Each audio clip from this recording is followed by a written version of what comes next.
Good evening, everybody. Welcome to the workshop for today, October 28th, 2025. I apologize for the delay. We did have some technical issues, but I understand that we are having a working camera now, so we're going to go ahead and get started.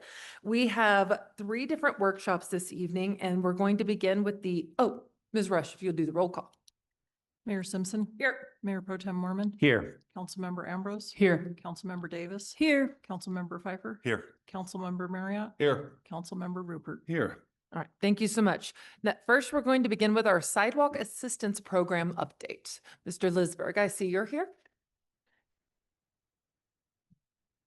Yes, ma'am. Thank you, Mayor and Council, for the opportunity to revisit with you on the Sidewalk Assistance Program. Why do I say, how do I work this remote control?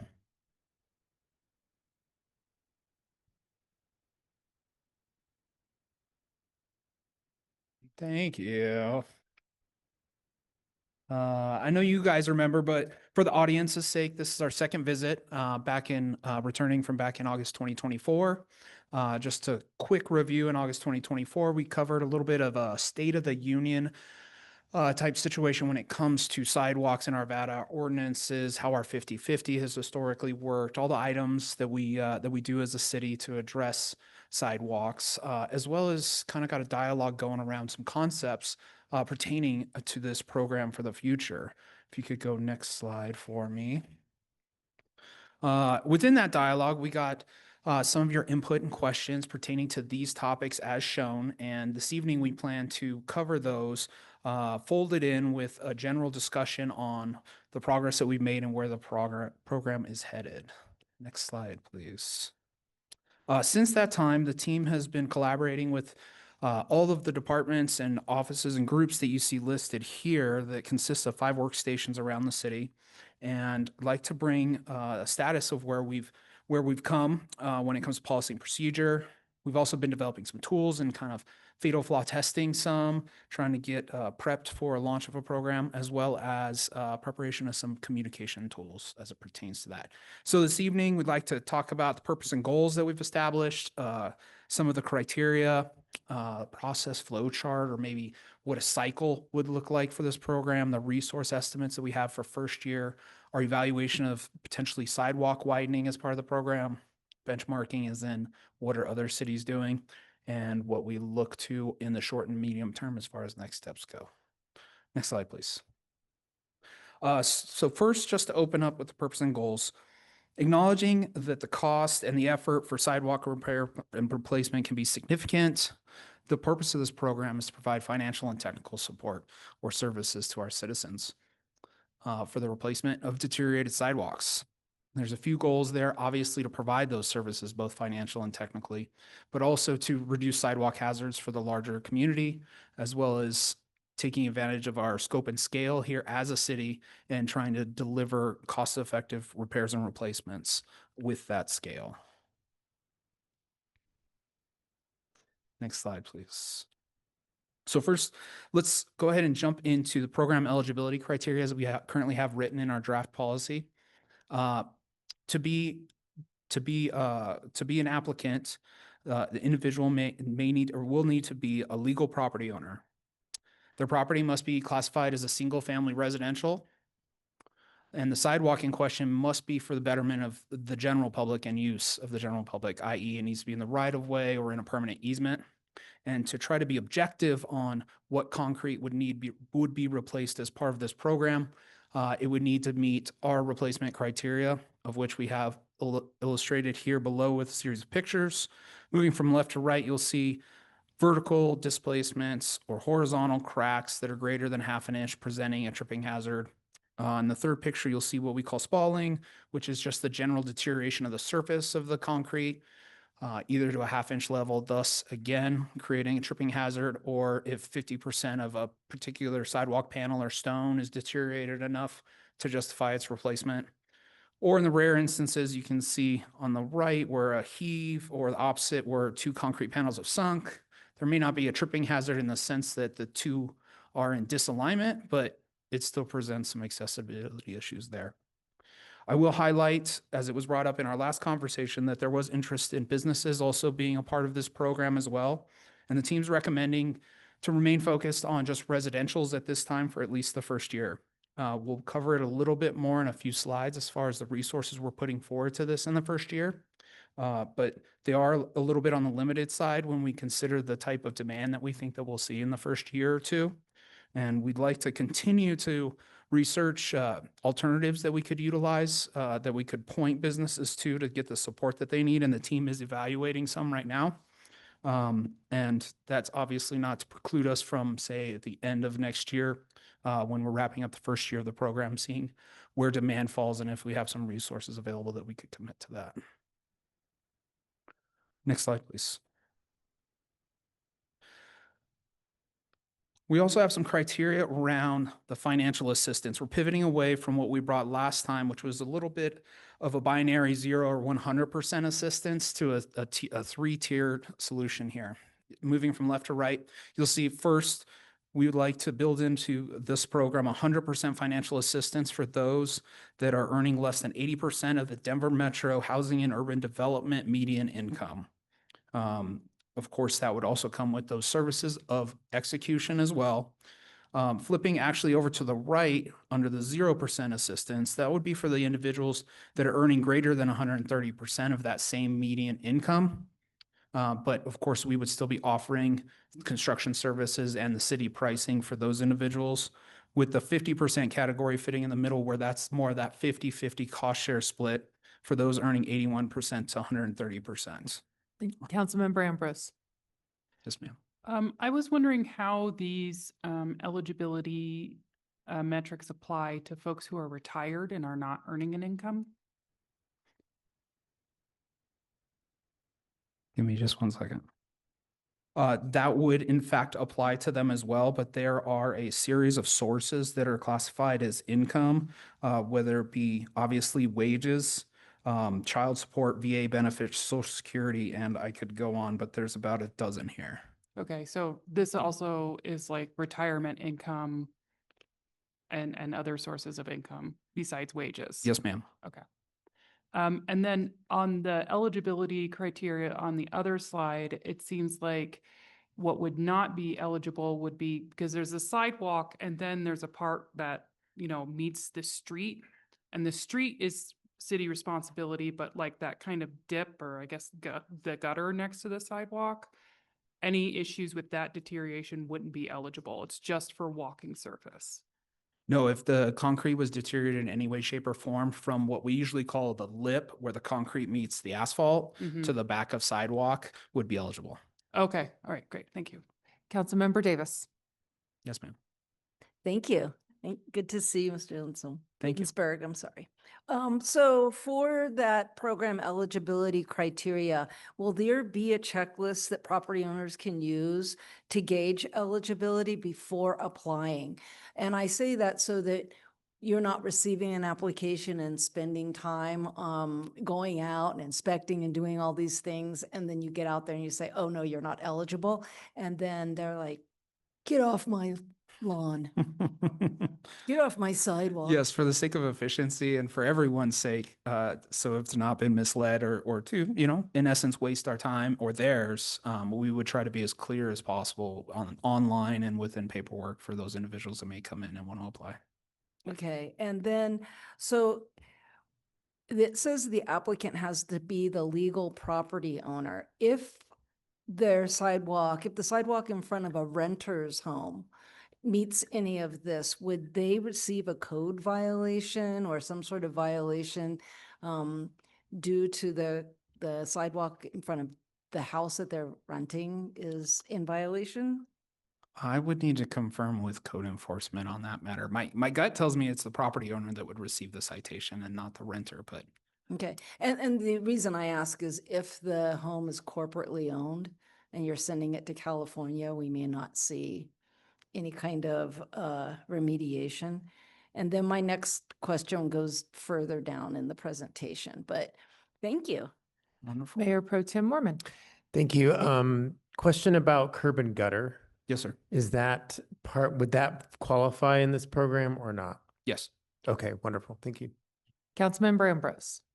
Sorry, just one more follow-up question. It looks like everybody would qualify for this program from a financial point of view, because if you make more than 130%, you still are eligible for the city financing and the city pricing. It's just that the eligibility is dependent on if the sidewalk itself meets the criteria where the city's like, yes, we want to help improve it. But financially, everybody is eligible for different assistant types from the program? All residents would be eligible to participate in the program. And we could skip to the next slide that might help illuminate. Candace, would you mind? If I could pause just to explain this and then backtrack to the question. This is a table, I think it's pretty self-explanatory, 100%, 50, and 0% assistance with the income brackets. This is intended to help ground some of those percentages to give it context. I'll also highlight that we're proceeding through the table from top to bottom from a one-person household to a four. This is not to imply that any households larger than four can't participate, but we can't go all the way to the floor with the table. So one other fact that I'll share is the median household size, as I understand it from census, is 2.5 individuals. Just a couple facts as you look at the table.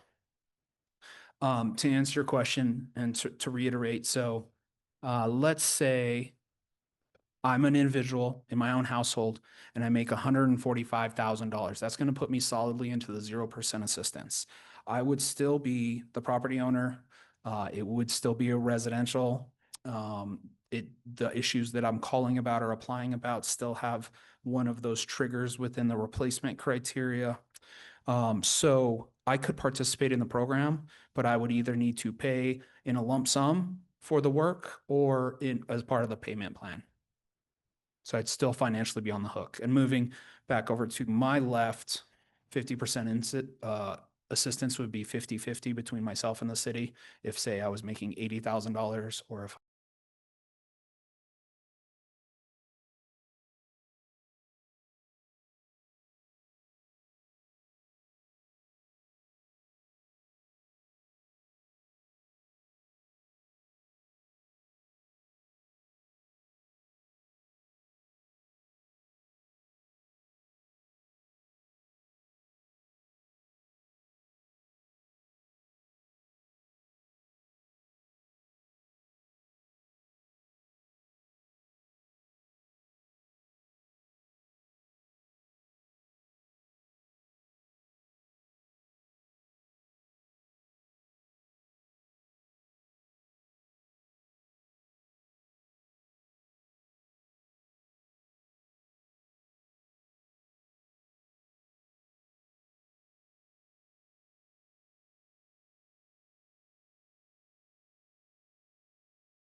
Welcome back, everybody. As I understand it, there has been a power surge on another relay end, not here in Chambers, and that's why our connectivity issues have been struggling. So thank you all for bearing with us. Our next workshop is going to be on the Waste Diversion Action Plan update.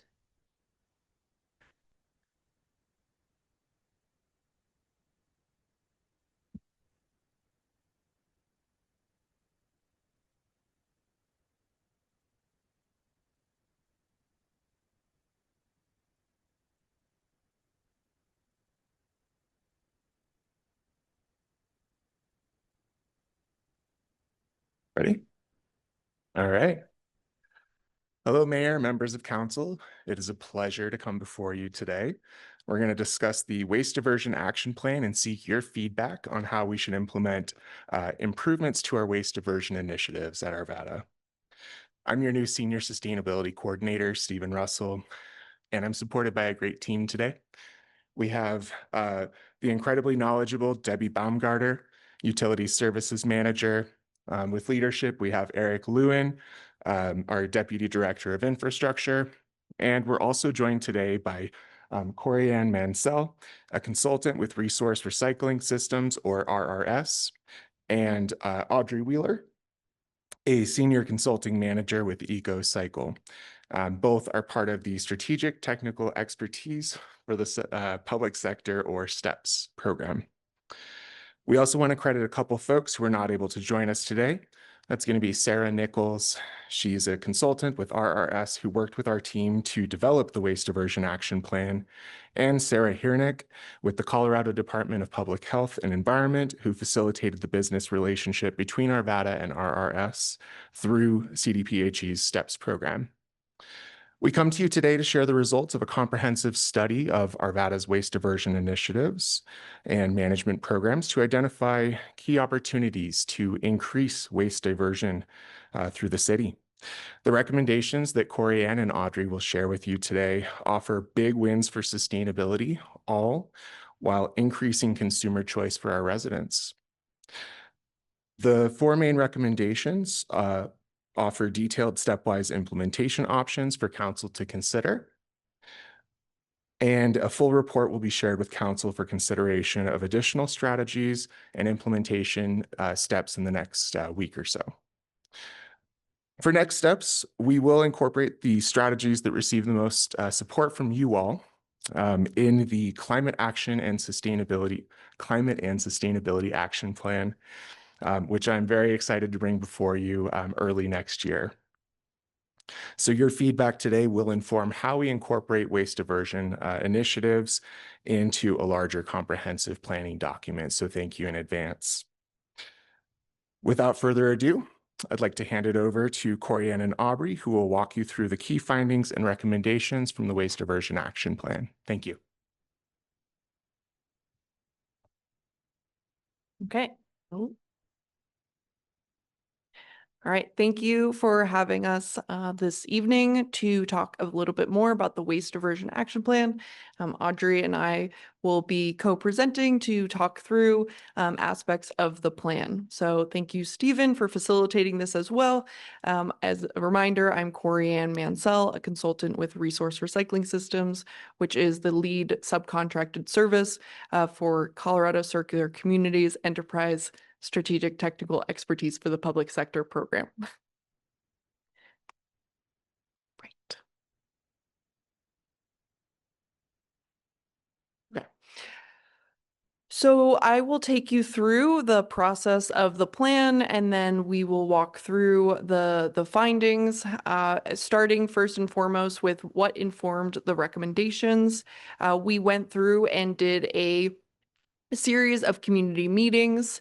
We went and did an analysis called Gaps and Opportunities, where we evaluated the policies and programs in place in Arvada today and where there might be opportunities for expanding those policies or programs dependent on neighboring communities, policies in action, or other success stories in the region. And that paired well with the policy analysis. And then staff workshops as well to have that input from Arvada to see what is working well, what's underway, what is in action today, and what could be in action tomorrow. And then also a component where we had a residential survey to also encourage more input along the way to see what services are working well for residents and what could be improved upon.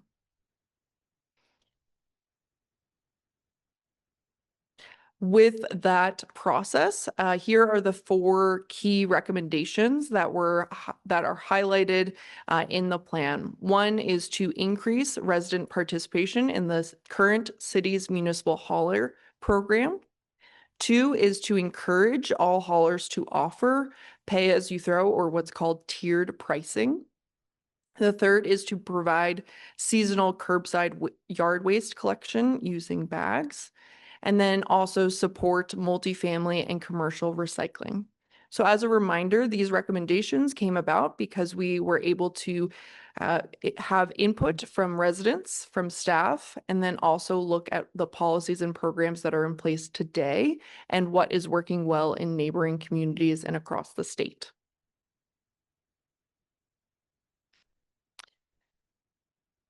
So the first step, it was looking at those policies and programs, as I mentioned, so establishing that baseline. And here's a snapshot of some of the highlights in that baseline. So one is there is the current collection structure where there is Republic Services that is servicing single-family homes in the community. There's also the tiered rate where residents can have the choice to select the size of their container for trash, or volume-based pricing as it's also called. And then in the region, there are 2 privately owned material recovery facilities that helps facilitate the recycling process. There are also 2 public drop-offs in the region that help residents drop off the harder to recycle items. And then there are also the landfills and transfer stations in the region. Here is a snapshot of the residential diversion rate. And so currently today, there is a 17% diversion rate based on the Arvada's organized waste hauling program. And so as you can see here, that's calculated that way. If you do incorporate the comprehensive multifamily and commercial properties, it is approximately a 9% diversion rate. And so with this snapshot, we're looking at how we can increase that overall rate to get more material sent to more beneficial uses and away from the landfill. Here's another snapshot of the participation currently in the city collection program. And so here, as of about August 2025, there's about 70% participation in the city collection program. And that's where we want to look to increasing that participation. That will also help with those services that are provided in Arvada today.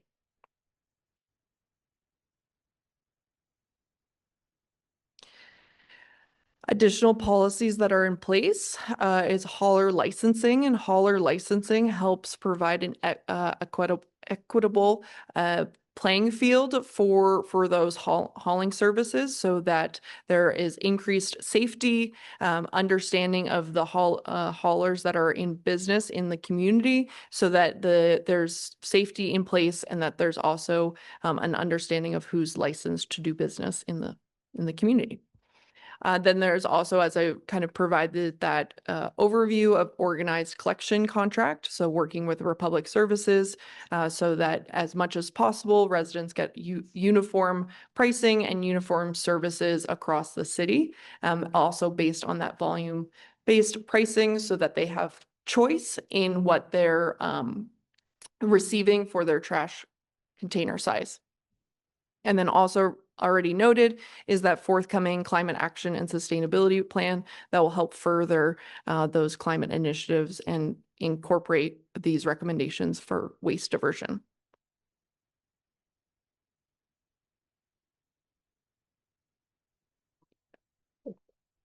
Good evening, Council. My name is Audrey Wheeler, and I'm a consultant with EcoCycle. I'm going to walk through the community engagement and the feedback that we got as part of putting together this plan. So we hosted 4 community meetings for single-family residents, residents in multifamily complexes, commercial businesses, and City of Arvada staff members. We also conducted a couple additional workshops with City of Arvada staff to help prioritize the actions in the plan and to better understand what it would take to implement them. And then we conducted a residential survey to get a broader swath of input from residents. Some of the findings from all of that community outreach, we got mixed reactions from residents on the single hauler program. Some residents, it's working really well and they like that they have stable rates. Others were still upset about the opt-out fees that are required if you don't participate in that program. And some residents were asked about seeing the program expand to offer things like compost services. We also heard that access to recycling for commercial and multifamily units is not universal.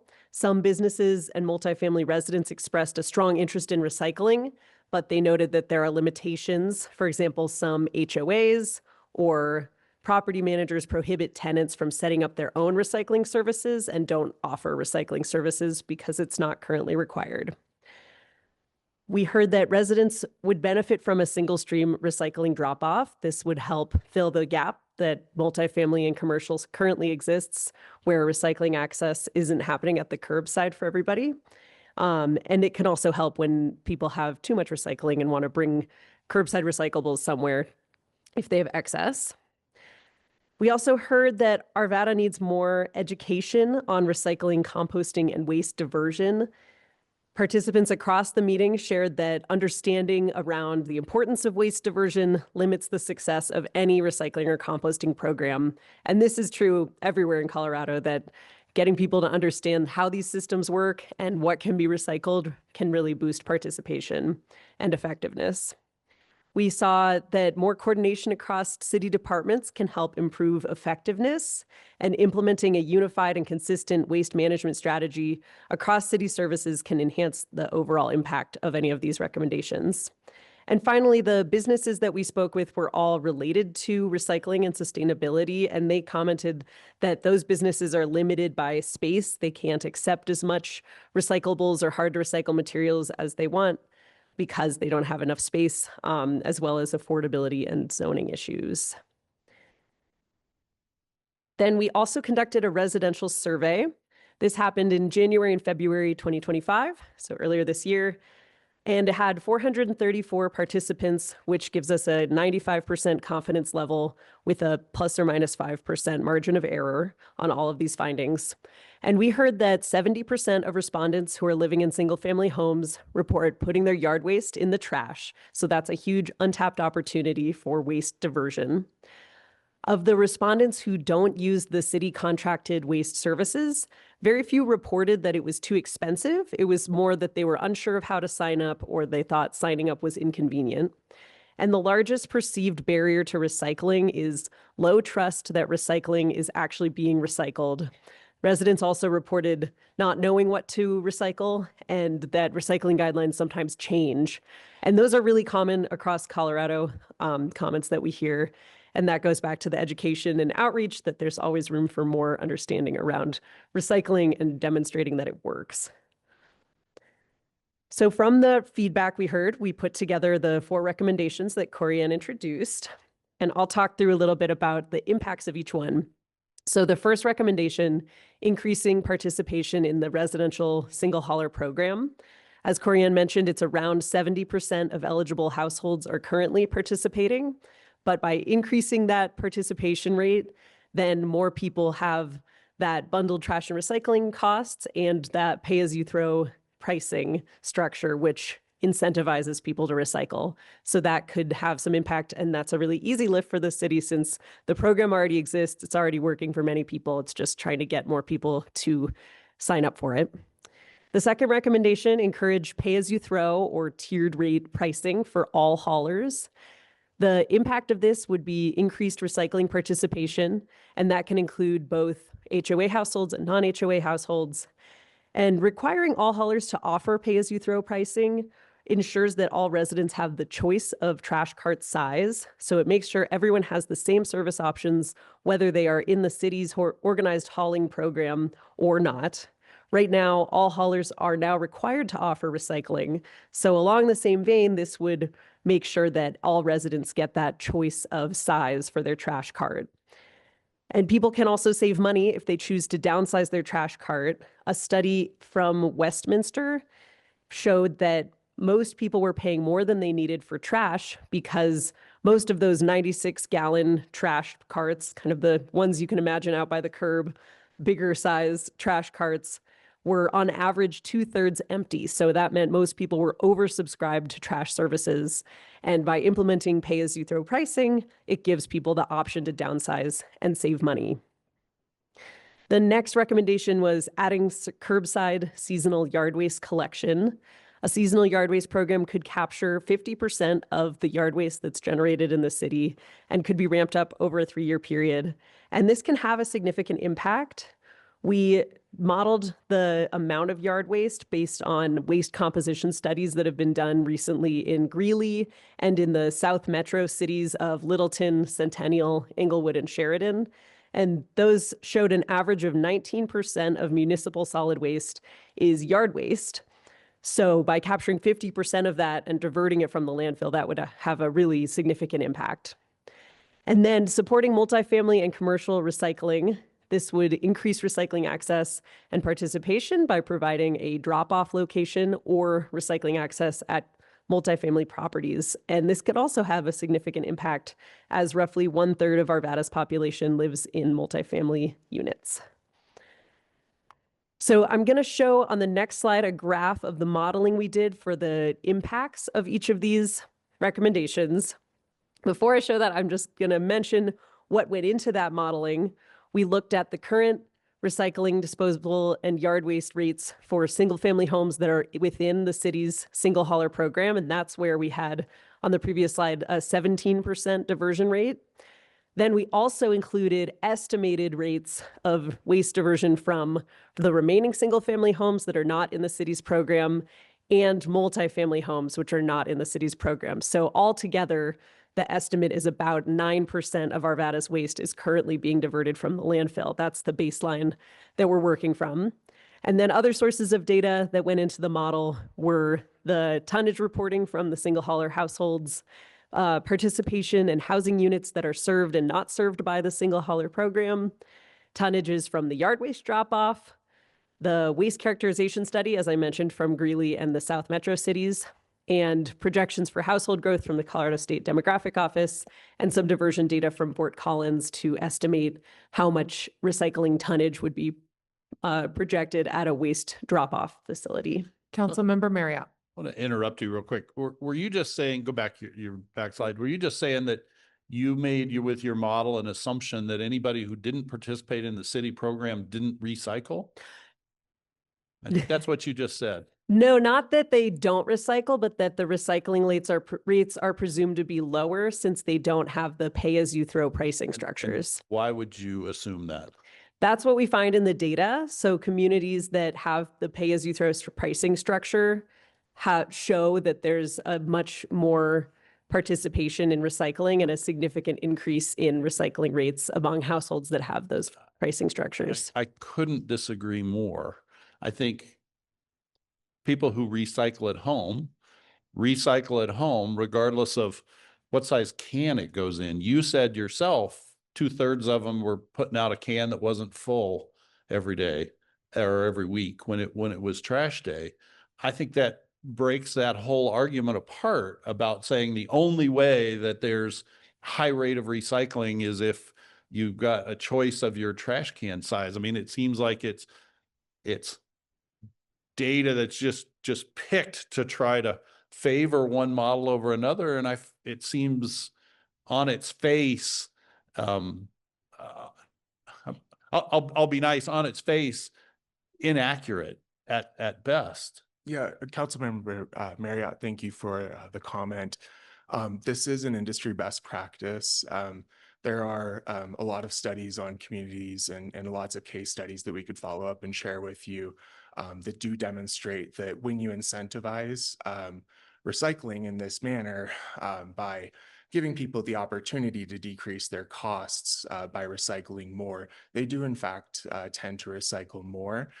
We don't have quite the data on our Arvada residents to really demonstrate that yet. We're working internally to bolster up our data so that we can improve and really demonstrate that that is the case for Arvada as well.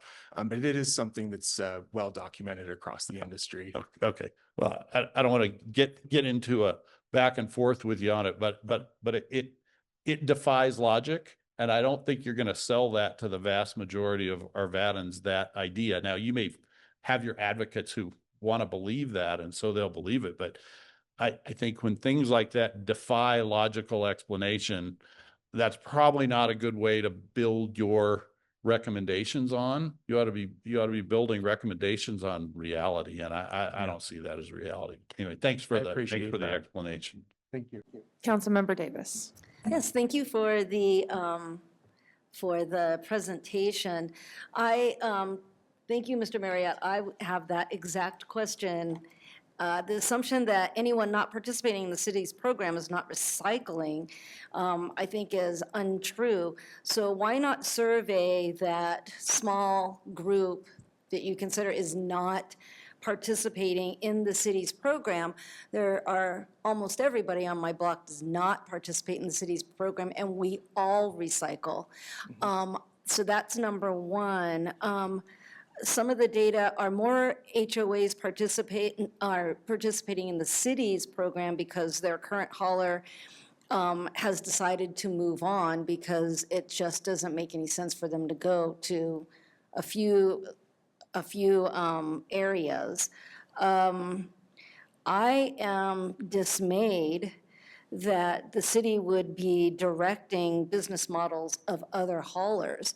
Have you actually gone out and surveyed the haulers that those folks who don't use the city's program, they are offering tiered programs. So to say that they're not, and then directing them to do so, I think is, again, it's one of those things that you're not going to encourage people to use the city's program. You're actually going to have them go out and take a look at other haulers.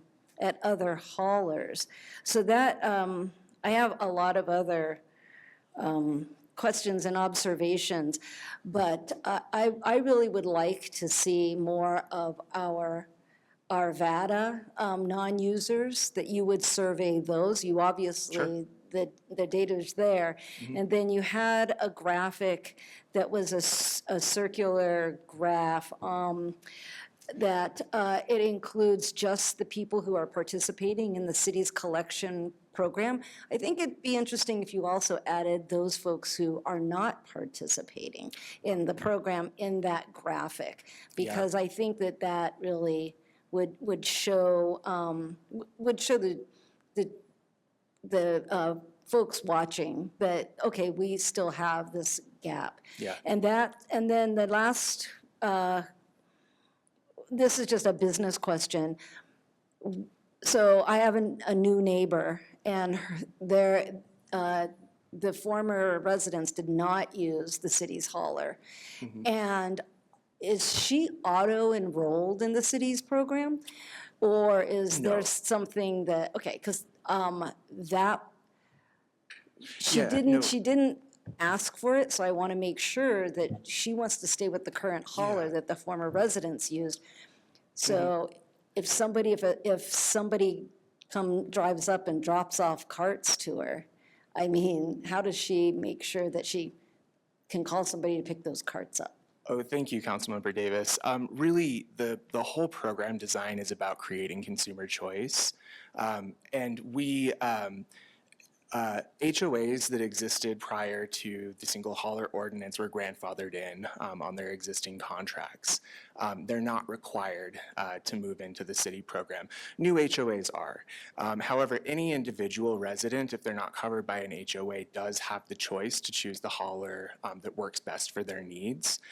So we're not talking about forcing people to change their behaviors. We're really talking about leveraging market strategies to incentivize certain behaviors and kind of make it so that we can kind of encourage the type of recycling practices. So your neighbor, unless they're in an HOA that is involved in the city's, right. So in the case of your neighbor, they would not be required to involve them or to engage in the city's program. Right, but are they auto-enrolled? When they get their water and utility bill, are they auto-enrolled? I'm going to have Debbie Baumgartner Ooh, answer. yes, phone a friend. Oh. So what will happen at properties when they transfer service is they will go ahead and remain at the same service level that the prior tenant that was there or owner. So if they had trash service, the bins should remain there unless the old owners take them, and they would have service with us. They'd have to call and cancel it, and they would then be on the opt-out. If they had no service and were opt-out, they would continue with the opt-out unless they called us to get service. Great, so it goes with the property. Yes. Okay, that's great. And I do believe that, I know that the waste haulers that are in my neighborhood, they do incentivize folks to recycle. And what I want to make sure is, you know, and I probably should save this for the last, but we don't have folks going around and looking in our bins and finding us because right now we put in my neighborhood, the trees, the mature trees are 40, 60, 80 feet tall. So you can imagine the amount of yard waste we come up with this time of year. And it goes to the landfill. That's just a hard truth because there's nowhere else to take it. So I want to make sure that we're sensitive to that. I mean, in Arvada, you have to somehow fill out some paperwork, get a ticket, but and so forth and so on. And where other haulers are, they don't require that. So people are incentivizing, I think, that just directing, having that direction to businesses to change their business model to meet what we're doing, I think is an overreach. I'd love to address that. For the sake of time, we're kind of summarizing the findings here tonight. When I send the final report your way, I'd love to dig in on this, and you're welcome to reach out if you'd like to discuss.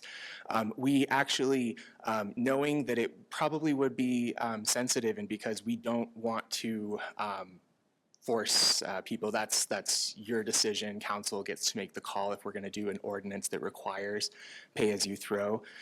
We did not include that as a primary step. We do have in our document, we encourage, and we intend to do a marketing and outreach campaign to help businesses in Arvada understand the benefits that they could experience if they switched over to a pay-as-you-throw pricing model, and the benefits to the community through more of a facilitative encouragement. If council does decide that we want to require it and pass an ordinance at some point in the future, that's an option as well. But it's not a primary recommendation in this waste diversion action plan. And I feel like there was another question. Did I miss something? No, I was just going to make a comment that I do know that businesses, especially those in Old Town, do want to recycle. Yeah. There's just no really requirement, and there is room to do it because I belong to a service group that does recycle glass, and so there is an appetite for businesses to recycle their waste and compost. Mm-hmm.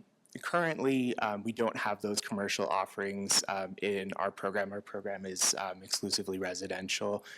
We have you're pointing to some pretty exciting opportunities in waste diversion, particularly with the producer responsibility program, which is going to help channel some additional funding to bring in these types of additional services to Arvada. So we have a lot of ideas right now, and looking forward to seeing what those additional resources will enable us to do.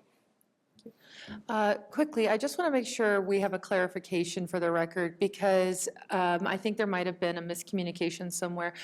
we are not suggesting with this that folks who do not participate in the city's program don't recycle, correct? We're not suggesting that. No, I think that was a misspoke. Okay, thank you. I just wanted to make sure we were clear on the record because I didn't want to have any insult given to those who don't participate in our program but absolutely do recycle, and I wanted to make sure that we were clear on that point. So thank you very much. Absolutely. Arvada is full of passionate individuals, many of whom recycle quite a bit, and we really just want to make sure that we can facilitate that. Thank you.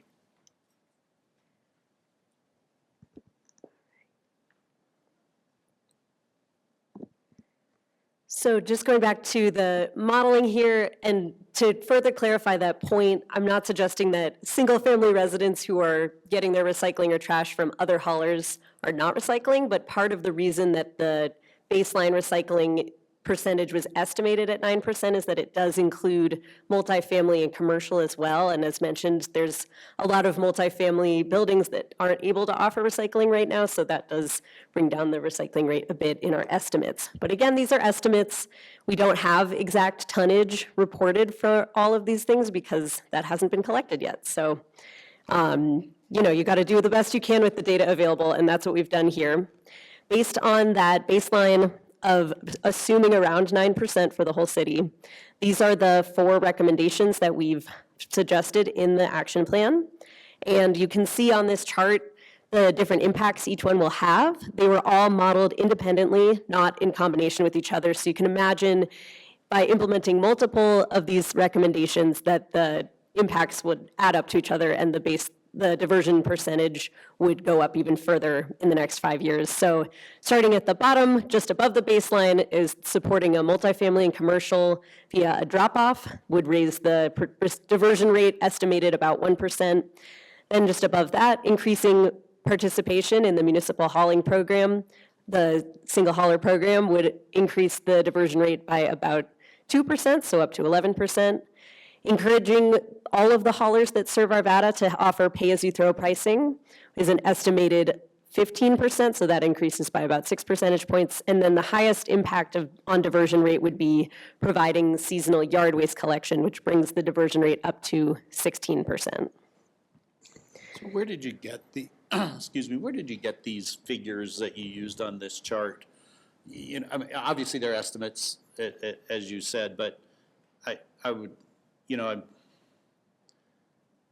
the increasing municipal participation adds 2%. I don't know why that is, because if you're getting trash service and you're recycling now from somebody who's not the municipal one, but you switch to the municipal one, you're saying that they will recycle more than they do now. And I don't think that doesn't meet the smell test to me. And then the amount of difference you're modeling here between tiered pricing and the baseline seems otherworldly. Like if we supported multifamily and commercial recycling, it's a 1% difference. But if you go to tiered pricing, it's now a 6% difference. I mean, again, it just defies logic that's even possible, and particularly the one about increasing municipal hauler participation, that even makes a difference at all. Again, also defies logic. It seems to be saying that if you get your waste hauling and recycling from somewhere besides the city, that you're not recycling, or you're not recycling as much, that only if you go to the city. And I can't square that with any behavior I've seen at all. And I think I mean, look, if I were trying to make the pitch to why we should try to make people get in the city program, I'd be making this exact pitch. But if I were trying to deal with reality, I don't think I'd be making this pitch at all. And particularly, I'd be really careful about making these types of pitches that are on their face seem to be not believable. You want to take that one again? I can. No, I was just going to say that the numbers come from a variety of studies that have been done in communities across the U.S. that show that the pay-as-you-throw pricing can, by ensuring that everyone has pay-as-you-throw pricing, it can significantly impact waste diversion rates. And that can be as much as, and I'm trying to pull up the numbers in here, but I remember it's between like 10 and 15% of an increase in communities across the US. And that's from a whole bunch of studies that have been done in different areas. So we're using the best data we have available. Once again, it's not perfect data, and there's always gaps, but, giving people that option to have a smaller trash bin and a large recycling bin and pay less gives them that financial incentive to think more about what they're putting in which bin and how much trash they're generating. And that does have visible impacts on diversion rates. When that change was made in Arvada on 2/3 of the single family houses in Arvada, it didn't make as big of a difference in the recycling rate as you're claiming it would do to do it on the remaining 1/3. Like, do you see how that makes it unbelievable? That, when we were pitched on the single hauler program, it was going to increase our diversion rates. And there's been variety of different information provided to us about what the existing diversion rate was going to be and what it would be after you did this and all that kind of stuff. And now we have different information about what our diversion rate is now. But I can tell you the diversion rate that we were told we had before we implemented the single hauler program and the diversion rate we have now is much closer together than the difference you're going to claim that putting the rest of the people in the city into the city's program or into tiered pricing program would have. And so when 2/3 of them have made that change and it only made a small change in our diversion rate, and now you're saying we're going to take the remaining third and put them on that tiered pricing, but it'll make a bigger difference than the first 2/3 it did.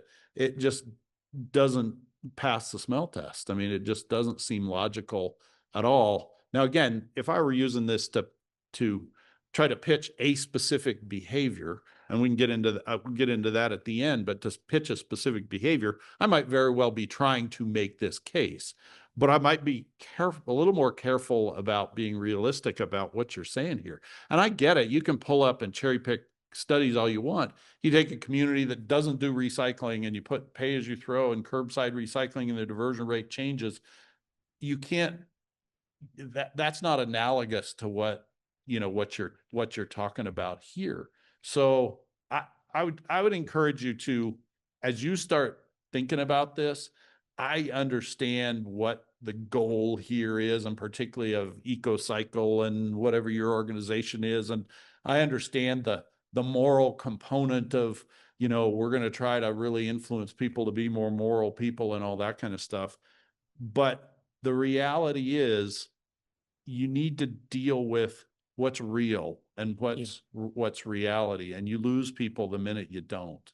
And I'd be real careful about kind of what you're promising and what you're pitching, because that's what leads to bad decisions by us up here when something is pitched to us that may not be accurate. Yeah, Councilmember, thank you for that feedback. Modeling is based on research-backed assumptions, right? And there is, I know we don't have the direct data for here in Arvada because the program is still relatively new, but there is a lot of evidence across the industry that pay-as-you-throw does successfully incentivize an increase in recycling. I like to say with programs like this, you take big chunks by introducing new programs and you make marginal improvements by bolstering the ones that you already have. And the modeling is based on a snapshot in time that while there are providers here in Arvada who offer pay-as-you-throw, it's not the majority. And so the part of the assumption behind these types of projections, please correct me if I'm wrong on this, but is that by bringing people into the city program, we're bringing them into a pay-as-you-throw program. And, we're going to see that ramp up over time as more and more people kind of figure out the right size can for themselves and their family and get to make those types of choices. So I hope that addresses your concern. I do appreciate the feedback, and I'm actually looking forward to bringing in more data that we can show kind of how effective this has been over time. But yeah, did I address your concerns? Hopefully. Let's just agree to disagree for the moment, okay? Okay. Councilmember Davis. Oops, I just had an aha moment as Mr. Marriott was speaking. I think your goal is to get us to recycle more. And you're using an artificial pay as you throw to get us to do that, because yard waste in the summer and fall is always going to be high. I would prefer that you work on diverting yard waste than the recycle situation, because I would say almost everyone in Arvada who has the opportunity to recycle, recycles. And all of the recycle carts in my neighborhood, whether they're the cities or a competitor, have the big recycle bins. And often the recycle bin is like this on trash day, right? Even the 96-gallon ones. So people are recycling. I think that you've met that threshold of recycle. Now tell us what is recyclable and what isn't. Is a hose recyclable? Because once you throw the hose in your 96-gallon cart, the cart's gone. Mhm. Once you throw something in there that can't be recycled, the cart is gone. Yeah. So I think concentrating on what can and cannot be recycled, because people are doing the right thing. And I think that this encouraging the tiered pricing and doing that kind of thing, I think in Arvada in particular, but Colorado as a whole, we're there. We don't need to be compared to New York City. We don't need to be compared to, Raleigh, Wyoming. Here in, as I listen to my peers in the Colorado Municipal League, we're there. Mhm. So now tell us what to and what not to Yeah. recycle, and then do something about yard waste, because I can tell you Yeah. right now, Right. my 96-gallon cart is full of yard waste leaves Mhm. because I don't have anywhere to put them. And we put all over our yard. So we did mulch, we did everything we could. But with three big trees, you're going to have lots of leaves. So that's, I think that using the tiered price as an encouragement to recycle, I think that ship has sailed. Now tell us what we can and cannot recycle. I think that might be a better approach. Councilmember, thank you for that. I couldn't agree with you more. Education and outreach is a critical part of any successful waste diversion program.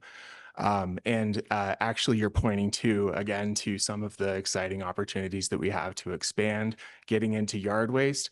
Absolutely want to see that happen. And, as I mentioned earlier, the kind of taking out big chunks, right? If we can bring in new opportunities like that. Now, we do offer already the reduced price roll-offs for yard waste is an option for consumers and residents in Arvada. We'd certainly love to see more opportunities and bring in additional programs like a composting program where residents could put their yard waste, for example. But I couldn't agree with you more. Education and outreach is an essential piece of this program, and as is expanding to new waste streams. Thank you. Councilmember Ambrose. Yeah, I think we should let the presenter present on the slides, because a lot of things that are being talked about are addressed in the slides. But one thing I wanted to ask about the modeling is that this is based on Colorado communities, right? So it's not New York or any other community. This is what Colorado habits are.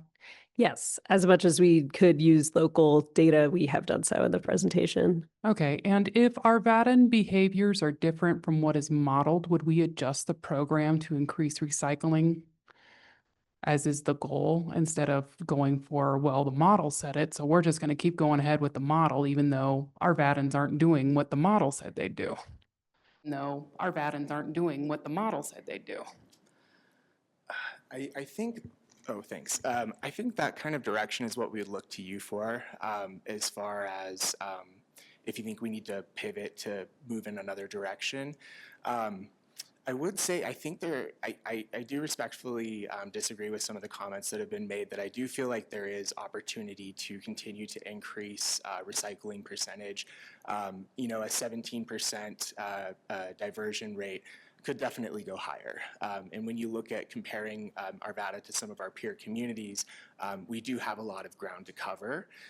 Now, a lot of that is going to come through new strategies, new waste streams that we haven't currently been diverting. But that does point to an opportunity still, even if I actually totally agree. I'm from Phoenix, Arizona originally, and recycling looks very different here than it does where I'm from. And I definitely do agree that Colorado is generally ahead of the curve in recycling, but there is still ground to cover. Okay, and then I think for the rest of the council members, I think each one of us are going to speak at the end of this workshop. So maybe if we could just wait for that so that you can actually get through your slides, I would appreciate it. Thank you, Councilmember Ambrose. Okay, we'll get through these slides, I promise. So just to note to Councilmember Davis's question, the seasonal yard waste collection is modeled here as well, and that does have a higher impact on the diversion rate. From all of the suggestions that we modeled here, that is the highest one.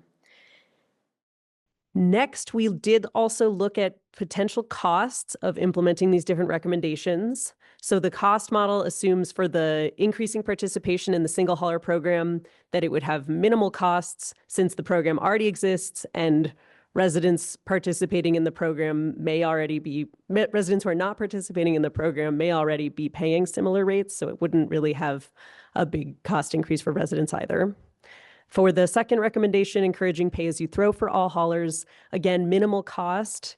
There is already hauler licensing requirements in the city of Arvada for waste haulers.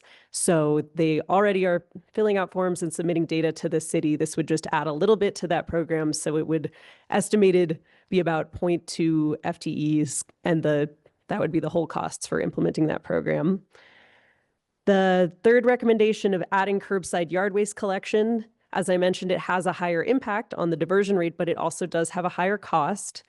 We modeled the idea that the city would collect yard waste with city employees and a city-owned vehicle, but you could also work with a third party to have a contracted service provider collecting compost and then bringing those organic materials to a compost facility, which usually does charge some kind of tipping fee. And the final recommendation of supporting multifamily and commercial recycling also had a high modeled cost because we were modeling a staffed drop-off facility for single-stream recyclables. So that includes capital and operating costs, and potentially could also be room for a third party to operate the drop-off facility. And next, we'll quickly go through the implementation steps and timeline for these different recommendations, and then we can answer more questions. Okay, so I will be going through the implementation summary of the 4 recommendations that we've been highlighting. Here is a brief summary that goes through the strategy, then the diversion impact, the cost to the city, the timeline for implementation, and then the impact on greenhouse gas emissions reduction. And so here you can see that it does vary, but there are opportunities for high impact around diversion, of course, but then there's also opportunities for medium or midterm timeline for, let's say, increasing the participation in contracted hauling services. So I'll run through the strategies and a few of the implementation recommendations. So I do want to highlight for the next 2, really starting first and foremost of the notes that we've talked about: education and more outreach, engaging more of the residents around the current cost of services that they have if they're outside of the current contracted service. So what are they paying today and how does it compare to the city's program? And then also looking at education. So I think we really I want to emphasize with the first strategy and the second strategy, we are looking at education and outreach. So that there is that timeline of that window of really looking at engagement. And then also with increasing Arvada's contracted hauling program participation, looking again and re-emphasizing what's working well and why are they opting for other services, which is okay, but are they currently offered pay-as-you-throw pricing, and what services are they receiving from that service that could be reflected in the city's program potentially.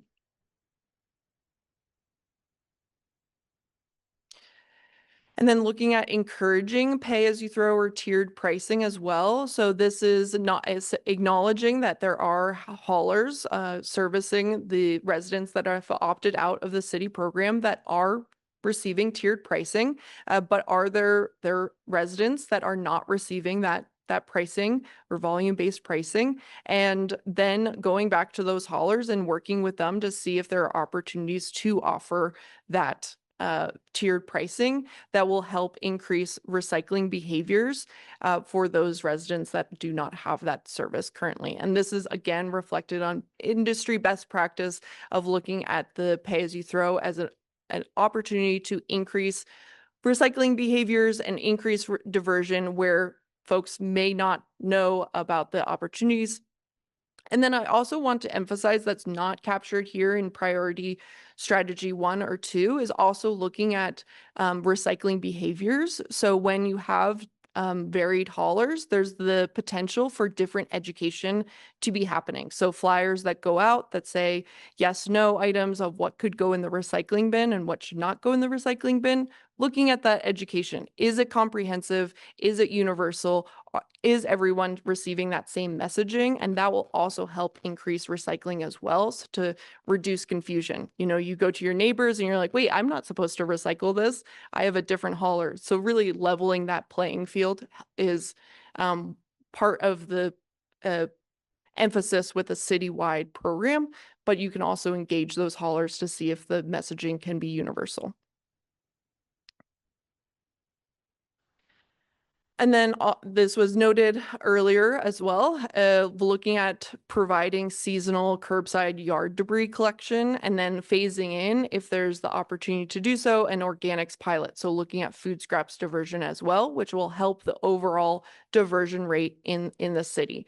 And so look at current behaviors and where folks are putting their leaves in their trash containers, and that's a huge opportunity to increase diversion as noted. So looking at that seasonal curbside yard debris collection program and then increasing it over time as it rolls out and as it's successful.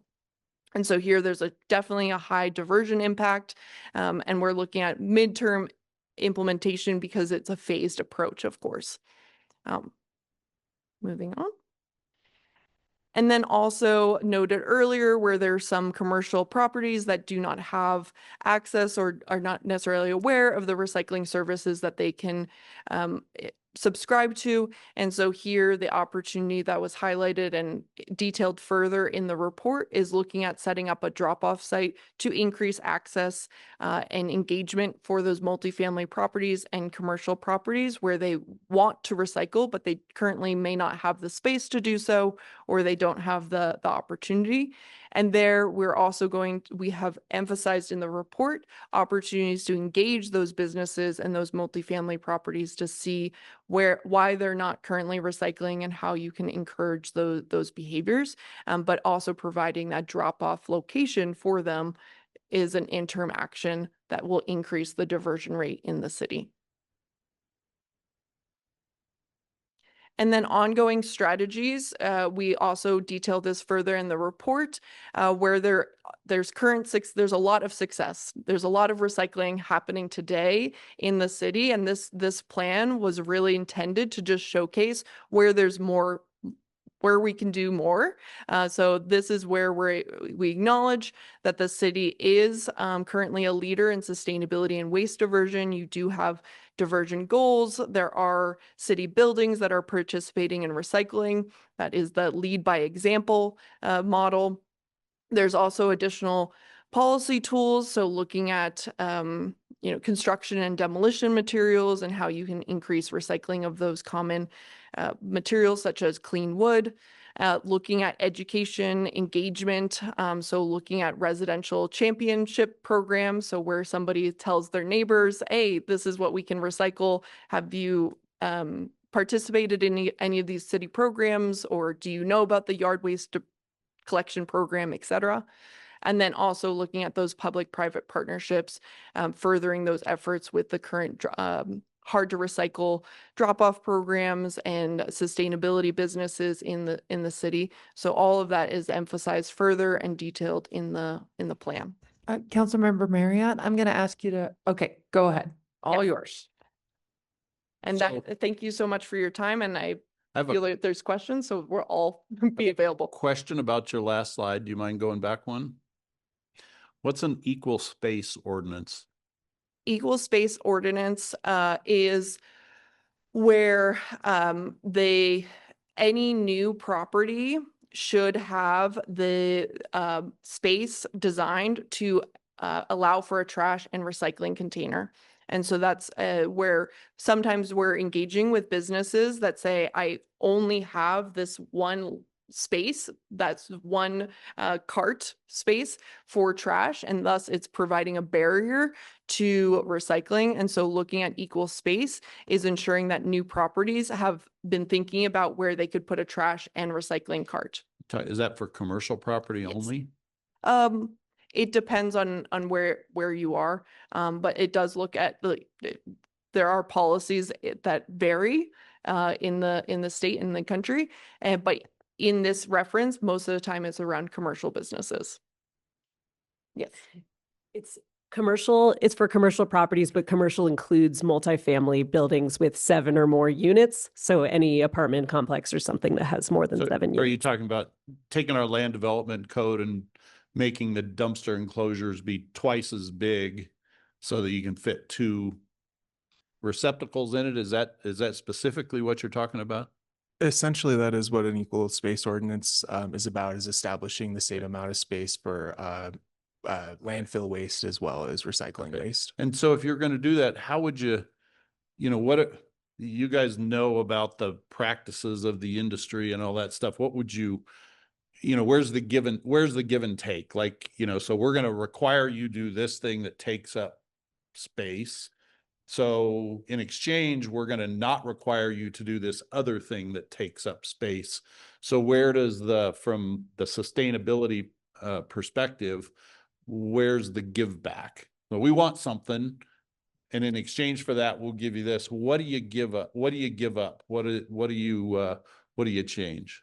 Thank you for that. It's a really interesting question, and I think it would kind of shake out in the kind of direction and guidance that we get from you all on exactly what that's supposed to look like. I think it would be up to the developer what would be the give, as you put it, to make that space work. Right. Okay. Did you have more to So add? I realize these are pie in the sky kind of future fantasy stuff. This isn't really real so much, but I would encourage you, as you do your job as this and start trying to manage this kind of thing, I would encourage you to think deeply about that, because here's the reality.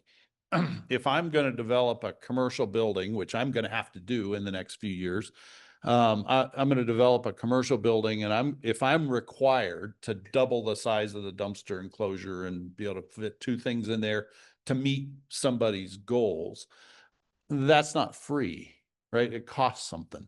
And it either requires me to acquire more property, if that's possible, or landscape less property, if that's acceptable, or have fewer parking spaces, if that's acceptable, or maybe we just say, well, we just make that certain property over there, that's no longer developable because it doesn't fit into these regulations, and you just got to go somewhere else and do something else.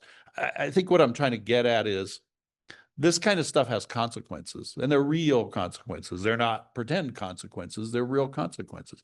And it probably has some good too. You know, I think a business, if they have a chance to have a recycling can and another can, they can, but if they don't have enough parking for their customers because they have a recycling can, or if the aesthetics of the development or the property no longer meets the standards, so they can't do it because of that, that those are real trade-offs. And at some point you have to come up with kind of a roadmap. All right, here's what we want, and here's the way we get there. And the way we get there is we value this higher than that now. And so we're going to do that. So I would encourage you, as you move forward and talk about these things, to think of them in those terms and talk about them in those terms.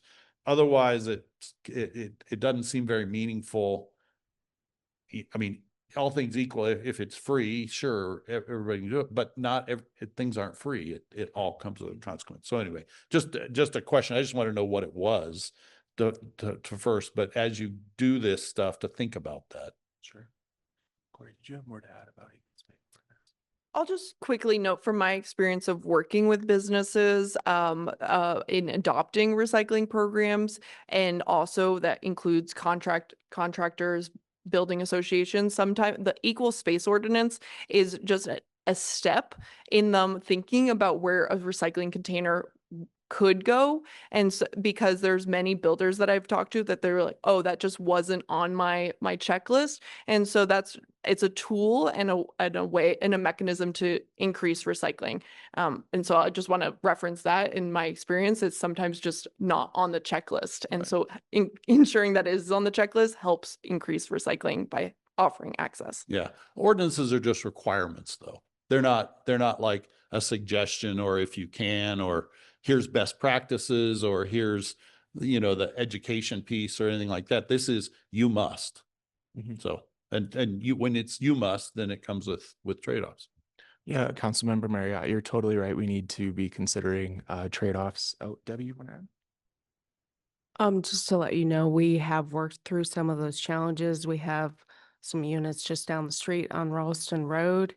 There's not enough room for the truck to go down, turn around, and get the arm up. So we had to work with Republic so that they can have a rear loading truck in there, because there isn't enough room. And yeah, we had to work through it, and there's not enough room to put an open space in the back. So challenge on both ends, but we definitely do try to accommodate however we can accommodate.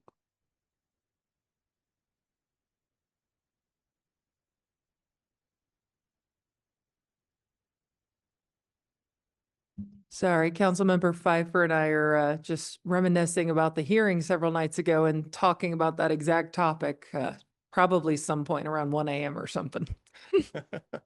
Oh my goodness, lots of lights on. Okay, I'm going to call upon folks who haven't gotten to speak yet. Councilmember Pfeiffer.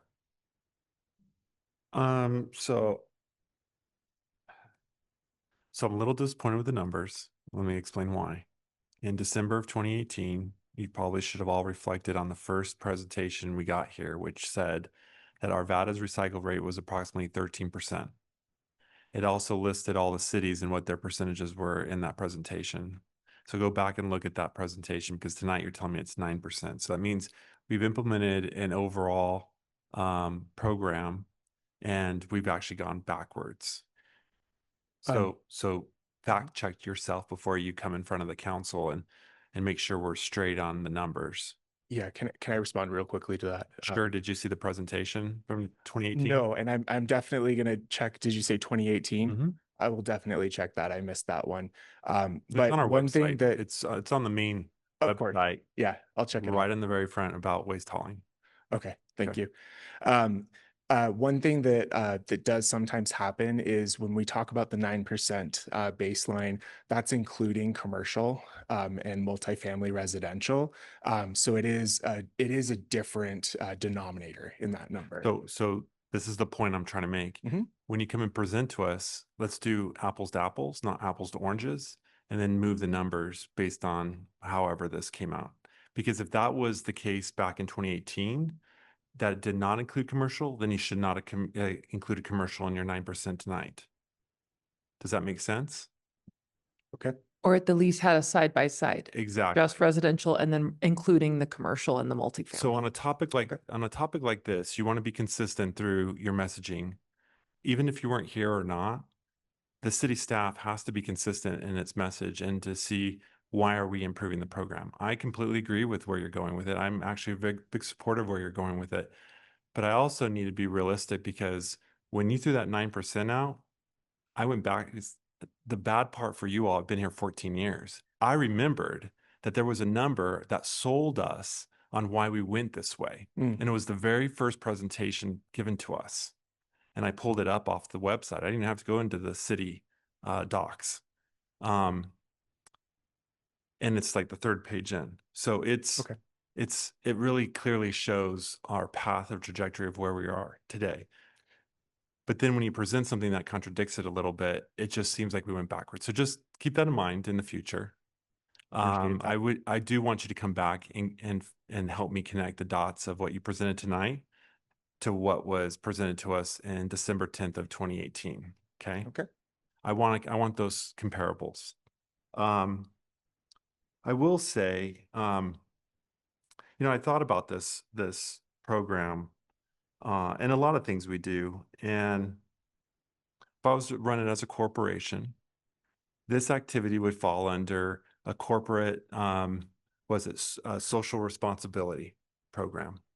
And within that program, there's sub-programs. There's environmental, there's ethical, there's, what other one do I have in there? Social, economics. You do all these things because it's the right thing to do. It's a responsibility. So if we were to run the city as a corporation, I just wanted to, it's not for you necessarily, but it's for me to share with the audience.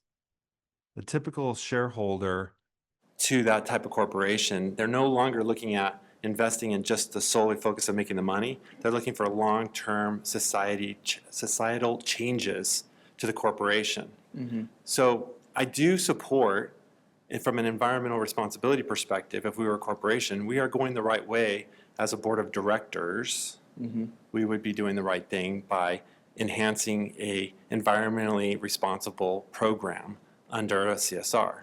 Mm-hmm. I know this is I'm just letting people understand that corporations are doing this just to get shareholders to support. And to me, the taxpayers are shareholders. Mm-hmm. And we do hear it. We don't need to go crazy on the idea, but we should systematically and thoughtfully and strategically go through a process to enhance the program that our shareholders are interested in and provide them options. So everywhere you're going is good. Your strategies are good. I do think we need to revisit the numbers a little bit more before I could get on board on any of these strategies, because I want to understand really, because I will come back to this presentation in 2 more years, and I said, why didn't the number move more than what you presented tonight? So you told me 15% or 16% for yard waste. I'm a big fan of getting composting in, but if I come back and it only went to 10%, I'm going to ask why. I would ask the same, yeah. But I'm going to ask you, did you remember what you said to me in 2025? And did you remember that I told you to go back to 2018 and compare the numbers? Mm-hmm. So write that story. You got to keep that story Certainly. going in this area, okay? Yeah. So I would, so to get into your strategies, I wouldn't implement them all right now. I'd probably do one, and let's get really good at it.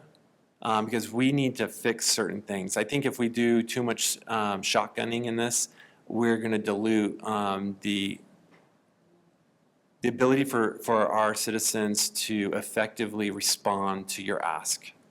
Example, if we're going to do composting and we're going to try to educate what you can put in the recycle, and oh, by the way, we're going to have you walk 3 blocks to go because you're a business and you can do this, and we start doing all this information around it, some people may feel that that's a barrier because it's confusing. Mm-hmm. And in fact, if you go back to that same presentation, we talk about this in 2018, about how difficult some folks are going to see barriers of entry into this area because at the time it said 60% of Arvada was not recycling. It's a high number. Yeah. So, you know what, you see where I'm going? So I Oh, love the definitely. story. It just, it's spaghetti right now. Okay. Let's just try to make it yummy and we all want to get into it. Or compost it. There you go. But the idea is, you see, I think I need you to come back with some more information for me Okay. to really get behind, and you need to align your numbers and your story, and then give us a real good strategy of, if you were only to get one, how would you make that one so successful so that next year when we talk about it, you're going to say that number went way over past beyond what I thought would hit. Yeah. So, and I'm really hopeful that tonight we can kind of help us point in the right direction of where council priorities are. If you tell us implement all these strategies, sure, I'm on board. But I'm here to get your feedback on that and to help kind of And I figure gave it out to which you. narrative we want to. Yes. Yeah. And So, thank you. so Yeah. that's the good part, right? So the next part, I mean, all of us are going to have our opinions. Mhm. You're going to have to figure out how to figure that out because we're all going to probably be a little bit different. I just feel I want you to be successful. I want us to be successful. I feel like our program could have done a little bit better. I looked over the last 7 years. I'm happy we're down this path. I just expected more maybe at the end of the day. And that number just really bothers me, that it's 9%. And that's why I come back and let's talk about it. And then let us give you back, okay, go after one strategy and knock it to the moon. You know what I mean? And do really good at that one strategy. Okay. Maybe two strategies, but that would be my recommendation. I would like to hear from my peers up here as well and what they think. So Yeah, I do want to make sure that it is clear that 9% baseline is with commercial and multifamily that don't offer. It's kind of more no, I get comprehensive. that. Okay. I get that, All right, but that's- okay. you have to think of it. I'll repeat it one more time. I'm getting oranges and apples on the history of this program, and we just need to be consistent with what we said then and what we're saying now, and compare those two and explain the contrasts between the two numbers, because it doesn't say that in 2018. It just says 13%. It didn't call out the difference between commercial and multifamily. We talked about that later down the road. So this would have been all-inclusive, including commercial, because at this very beginning of this road, we did not distinguish pulling out. I didn't go through the whole presentation, but as I recall, we did not pull out commercial and multifamily because we were just discussing the problem statement. Mm-hmm. We pulled out commercial and multifamily later down in the program before it got turned into an ordinance. So that was in 2020. So over the years, we fine-tuned it with an RFP and some other things. And we felt that's when we pulled out HOAs and we did other things and the program evolved. So you might want to just go back to those history steps and just be clear that we're comparing apples to apples. And maybe you can come back and explain why this presentation says different to what you're saying. And then from here, the path forward, let's be consistent with our numbers. Councilmember Ambrose. Yes, I have a direct response on this question. Can you please go to slide 6?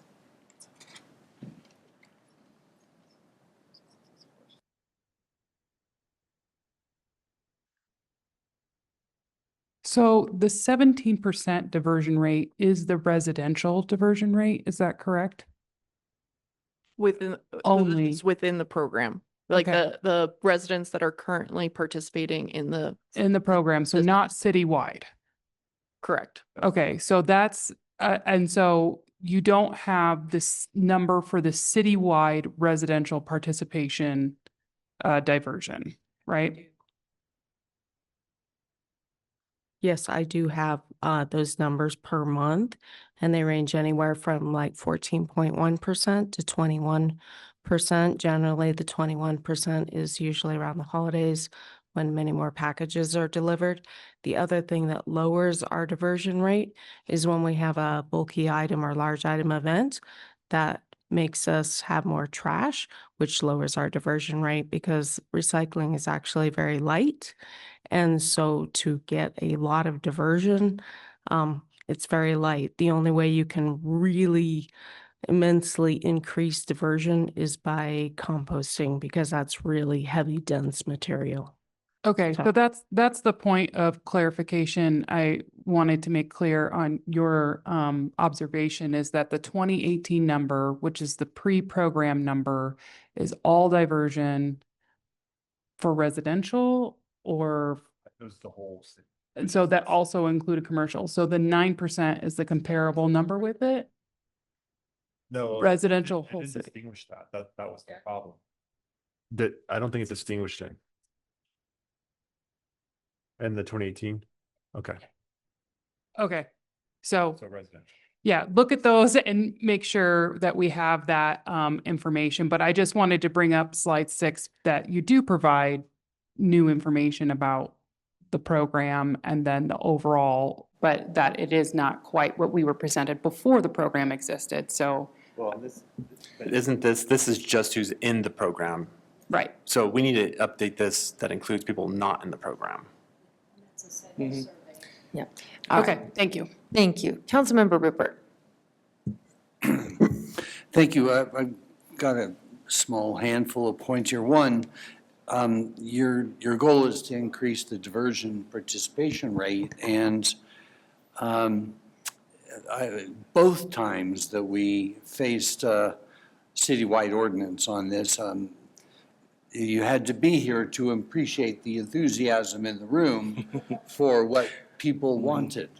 And I think there are a lot of people that simply don't want to participate, and it doesn't really matter the cost curve. I think you're severely underappreciating people's sense of independence and autonomy, and your assumptions about the elasticity of demand based on the pricing is a little excessive.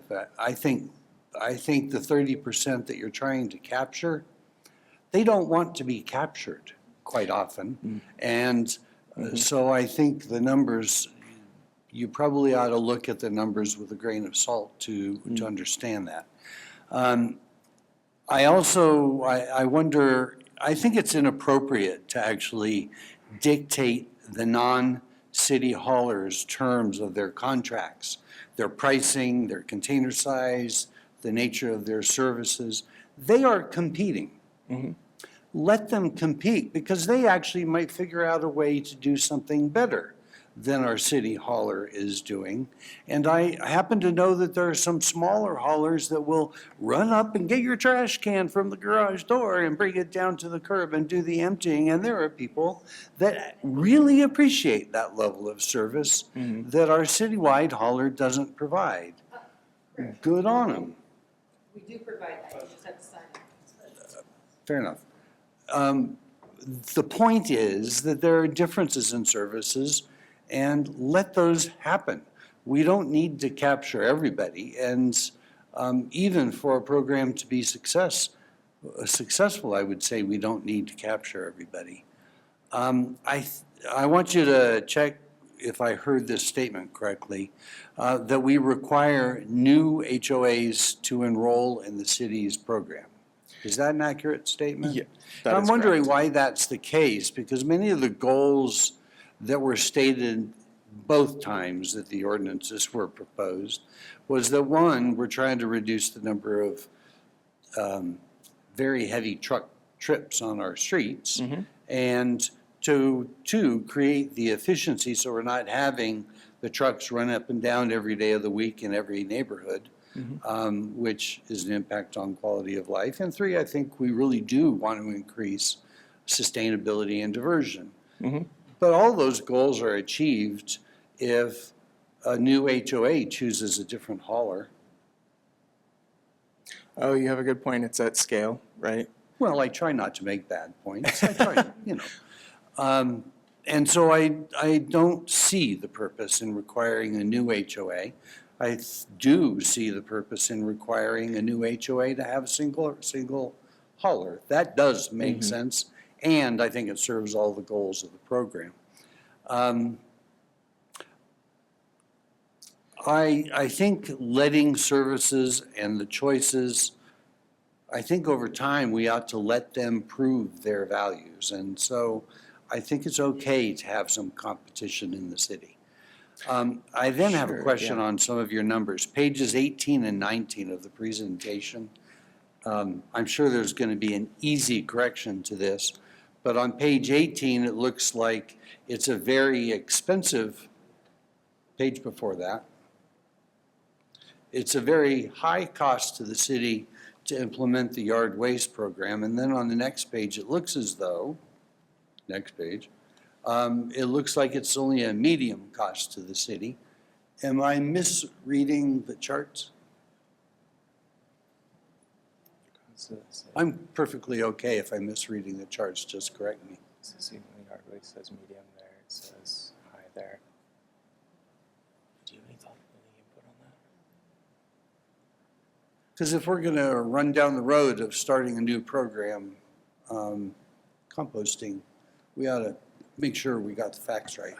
Councilmember Rupert, I noticed Yeah. this also in slide 22, Uh-huh. that the seasonal says the cost of the city is medium, so Same issue. right, Yeah, so I saw that too. the same issue, so I was thinking that the previous slide 17 or 16, that cost impact means something different than cost to the city, is that right?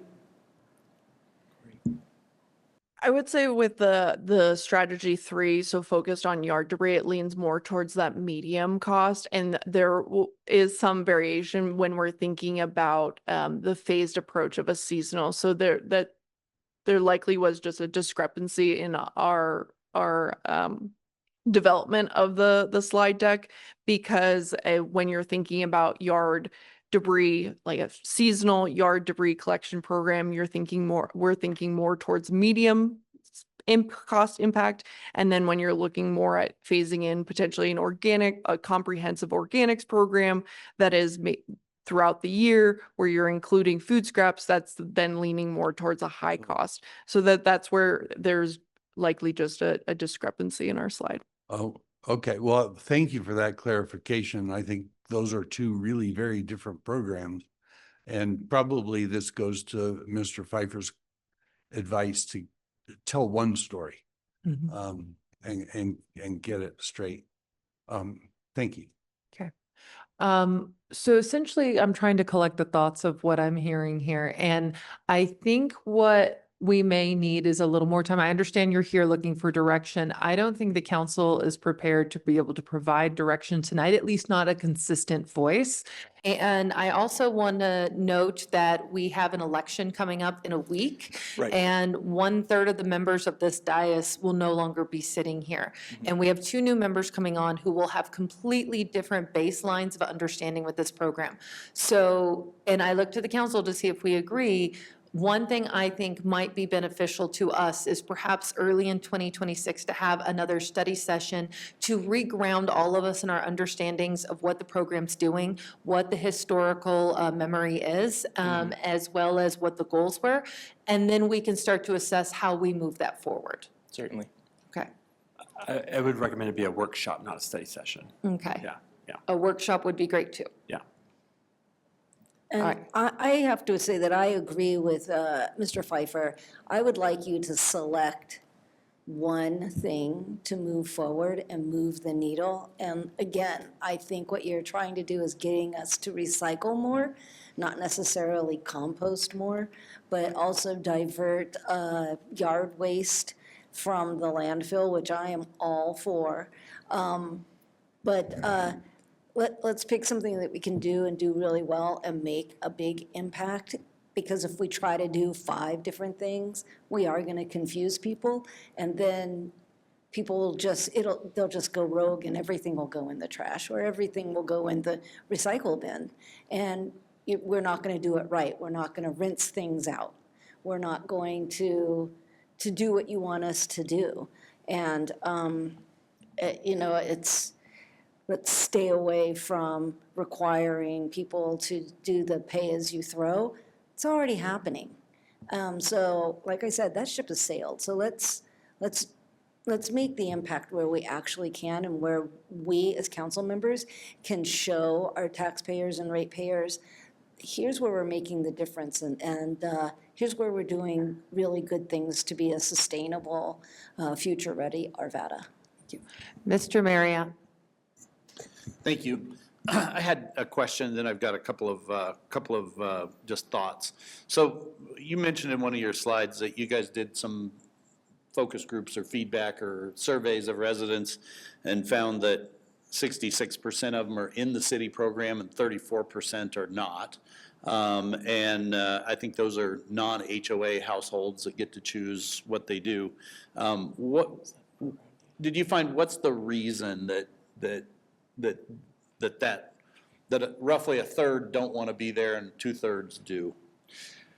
I'm going to have to turn this question to one of my colleagues. I've only been here 4 months. Sure. They don't always tell us what the reason is, but, you know, starting with the program, there was a lot of opposition to it, just the way it was brought on or implemented, a variety of reasons. So I would assume that is still their feeling. And my understanding is it's been 4+ years now, and those numbers have not changed appreciably. It's been very similar. They have actually gone up substantially since 2021. We're at 70% that are opted into the program. Are you including HOAs in there? No.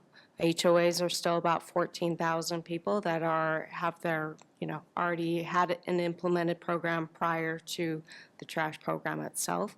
Those HOAs are opportunities for us at Arvada, whether we decide to fully embrace that and go forward. That'll be up to you all. So you're saying the people who are not in an HOA, they're 70% in and 30% out? Correct. We've got about 8,000 people that are opted out. And what were they? You've got 8,000 out, and how many in? About 18,800. 18,000 in and 8,000 out. And what was it 2 years ago? 2 years ago, I believe it was like 15,000 some odd, and over 10,000 that were. So it's moved a little bit. Yeah. But it hadn't cut in half or anything like No, that. it has not cut in half, but it has moved. It's significant. Okay, so let me just give you a couple thoughts about your strategies. I think your first one about increasing participation in the city program is completely useless. I don't think the city should spend any time or effort in that at all. I think, if Republic wants to market that to their benefit to, collect more revenue per more, whatever that they can do that or whatever. But I don't see much to gain there. I think as Debbie just said, that over time, a few people have moved one way or the other, but it's not significant. And I agree with Mr. Rupert. I think the people who opted out for a reason. I don't think anybody doesn't know. I think they're pretty and I think they're pretty sure why they opted out, and I think they're pretty determined to stay opted out. So I think that first strategy makes no sense, and the logic of, well, it'll increase the recycling rate, I think is extremely suspicious at best, to probably not true at all. So that's number one. Number two, the pushing everybody into a pay-as-you-throw model, I also think that's a really bad idea. Granted, the city has the authority to do that. The city can be quite authoritarian if it chooses to be, if this council wants it to be. But, Mayor Simpson and Mr. Pfeiffer and I were on city council when this program was passed, and very intentionally, elements of the free market were put into this program. It wasn't a mistake. It wasn't an accident. And the council can change that anytime they want. I mean, the council can say, all right, everybody in Arvada, no more independent haulers. You're getting trash from us, and you have to, or we'll take your property away from you. Because the city actually has the ability to do that. They can put a lien on their property and ultimately take that property if the person is uncooperative. Well, the council back then specifically didn't do that. And I submit to you there was a reason, and I don't think any one of the three of us that were on the council then, though we had varying different opinions on the program, not one of us said we shouldn't have any element of the free market whatsoever in this program. But when you say one of the strategies needs to be we're going to force everybody into a pay-as-you-throw model, what you're doing is you're telling other elements of the free market of this program that you can't have your unique way that you operate. You're not allowed to let people put out, a big can that's not full. You're not allowed to do this. Next up would be, you're gonna tell them they can't put the trash cans back up by the garage because that's unfair to Republic, who wants to do it in a mechanized fashion. I mean, there's no reason to be micromanaging and manipulating this to try to get that 30% of the people who are out of the program, because they don't want to be in the program. And using overly authoritarian means to try to put them in the program, I think would be the wrong thing to do. And I don't think it would yield any of the goals that you're looking for if what you're looking for is increased recycling. I think it would be bad. And I couldn't agree with Mr. Rupert more in that, you know, by having elements of the free market in this program, intentionally put in this program, it puts in an element of competition that both the contractor for the city has to compete for, and also allows the innovation that can happen within a program like this. And I think taking that out of this program would be a huge mistake, and I would encourage you just to forget about that strategy completely. I think it's half-baked and completely the wrong thing to do. Your third one, which is to come up with a yard waste program, I think has a good idea. And honestly, from a common sense perspective, if you want to increase diversion from the landfill, that's your spot. That's where you win. But I think you have to be careful about how you do it. I got a lecture earlier in this meeting about equity versus equality, and you know, all that kind of stuff. There are plenty of people who have, either by their choice of landscaping in their yard, have no yard waste. There are people who have very small yards. There are people who don't have yards. There are people who have very large yards, and there are people through their choices generate lots and lots of yard waste.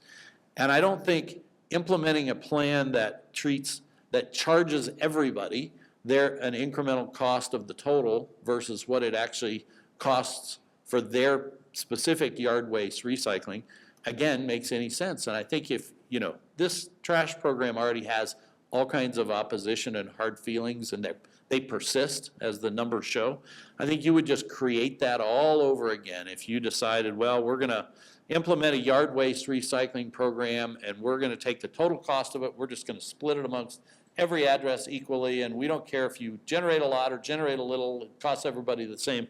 I think you're going to have all kinds of problems. So I wouldn't do that. If you're going to implement yard waste, I think there's plenty of prospective customers for that. I think that there is plenty of opportunity for that to be a framework to be built, and for the city to play a role in a program like that getting by. And I think there's plenty of potential subscribers to it who would pay to that. And I think if you want to move the needle on diverting things from the landfill, that's your spot. That's your best spot. And so I would encourage you to, again, think carefully about these things. Think about the successes and failures to this point, and how you can take that knowledge and implement then a yard waste program that makes sense, that actually accomplishes what you want, which is to keep that stuff out of the landfill. And I think lots of people would like to see that, and I think there's possible ways of doing it. The last of your strategies is to bring some recycling options for multifamily and commercial. I also agree. I think that's a good idea, and I think you can do that. I'm dismayed that your own chart says that only makes 1% difference in the total recycling rate of the city. I think, again, it's one of those numbers that's unbelievable, so I couldn't agree with it at all. I think it probably makes a bigger difference than that. Now, the city's done it before, and you probably ought to talk to some of the folks who've been here for a while. You know, there was a time when the city had recycling roll-off dumpsters at the city shops on Wadsworth, and also, I think, out on Indiana, and city residents could go there and put recyclables in there, and the city was playing a part in assisting with that, where commercial businesses, multifamily that didn't have the ability to do it could do it. I think it also had some issues. You know, there's an open construction dumpster. Anything that people don't want to see anymore goes in the construction dumpster. And so it has to be something that makes sense. And I think, you know, implementing a very expensive program with, you know, staff monitored staffing and all that kind of stuff, I think is a difficult lift. I think you should, you know, do some work on that and see if there's something that makes sense there. But I think businesses, I know my business would recycle more if we could. It's very, very difficult to do. You know, if you drive up to one of our one of our already recycling places and you say, I have 1,000 pounds of cardboard in the back of my truck, I'd like you to take it. And they go, sorry, we can't or won't. You know, you don't have a lot of options at that point. So I think coming up with something like that's a good idea, and I'd encourage you to work on that. So my input is just of the 4 things you talked about, I would forget the first 2, and I'd work on the second 2, and keep your eye on the ball of trying to make the biggest difference about what gets into the landfill, and forget about trying to force people into just a city program or you know, things that are likely to have less results and be more trouble and more controversy and more difficult to put in place. Thank you for the feedback. Councilmember Ambrose, you have the final word. Thank you. I was going to say that I largely agree with Councilmember Marriott, that I think most people on council are interested in strategy 3 the most. And then the organics, obviously with the cost impact, figuring that out, scoping that out a little bit more. And then strategy 4 with the multifamily commercial recycling. And I think you heard plenty that nobody wants to pay as you throw. But I would counter that strategy 1 of increasing participation. My experience has been there's a lot of misinformation about the City Hauler program. And that was also noticed in your own research of Arvadans, that a lot of people who aren't in the program have different ideas about its goals or what it's accomplishing or what the opt-out fee is really about and all of those things. So I think if you do strategy 1, prioritizing education, to try and increase participation would be a way to accomplish that strategy and meet some of the needs that you found in the survey. So. Thank you. All right, with that, I'm going to let you guys go. Thank you very much. I know this was a big workshop and you did great, and welcome to the city team. 4 months, I know you did great. All right. Thanks so much. All right, I will call back in Mayor Pro Tem Mormon, if he hasn't fled the building. All right, and it is after 9 p.m., everyone. Let's see if we can let Gabriella get through this one, and maybe she'll answer some of our questions before we ask them. Thank you. Looks like I'm your headliner this evening. Yeah, hold questions for the end, folks. All right. Thank you. All right. We have to wait for Mayor Pro Tem Mormon. All right.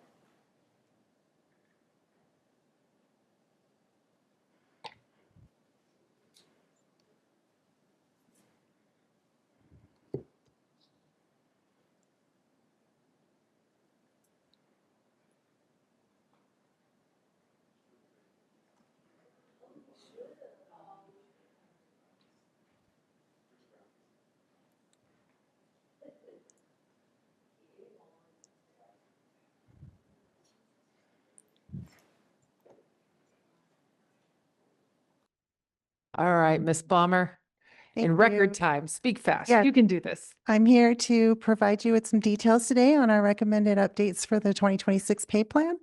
As you know, this is going to come before you on the November 18th business meeting for your vote. So I'm here to answer any questions you have about the recommendations and just do a little bit deeper dive on the things we've recommended. And as you heard in Brian's budget workshop, these are already in the 2026 budget. So today is just about giving you some of the information behind the recommendations we're making. I do want to acknowledge Rachel Bramblett. She's in the audience today. She's our senior compensation analyst. And what I'm presenting to you is largely her work. It is her birthday today, and she's chosen to share this. Happy birthday. Yeah. Mr. Wick, you should have put their workshop first. I also want to acknowledge my partners in finance, Deb Nielsen and Brian, of course, and the rest of the leadership team who support all of these recommendations. So I usually start with a little bit of our city demographics. I know this information is of interest to you and our community. So you can see here, this is actually from the pay equity analysis work we do every year to make sure we comply with the Colorado Equal Pay Act. So it's just a little snapshot of our workforce. At the time that we did the reporting, we had 752 probationary and regular employees. We have about a 2/3 male population here and 1/3 female. What I really like to see, though, is that our leadership positions also represent that ratio. So that really tells us that we are very equitable in our promotional opportunities for women in the workplace. Our age is on a downward trend. We're getting younger. So the chart on the right is the generations represented in the workplace, and it's a 5-year difference. So if you look at the blue versus the red, you can see that Gen Z is gaining traction. They're 4 times larger than they were 5 years ago in our workforce, representing 20%. So they're getting younger, and millennials and Gen Z are going to take over pretty soon. So there you go. Also trending downwards, though, is our tenure. It is stable from the recent years. We're averaging around 8 years, but it has come down from around 10 years in previous sessions. And again, that is a sign of the generations the younger generations don't like to stick around for more than 3 years. So the fact that we're able to keep them for about an average of 8 is not bad. 44% of our workforce lives in the community, which is a great representation. And then that last statistic is something I'm super proud of. We basically have no gender pay gap here at Arvada. We do a really good job of making sure we're paying equitable wages. We're trying to go really fast, so please stop. This slide represents how our workforce compares in its racial demographics to our community. We are using workforce data on the left to show you how our races are represented in our workforce. And then on the right is data from the US Census representing the Arvada community. I've taken sort of an apples to apples type of comparison here, trying to match how Hispanic ethnicity is reported in the census to how we do it here in Arvada. And so you can see, the visuals are meant to represent how closely we mirror our community. We're doing a really good job.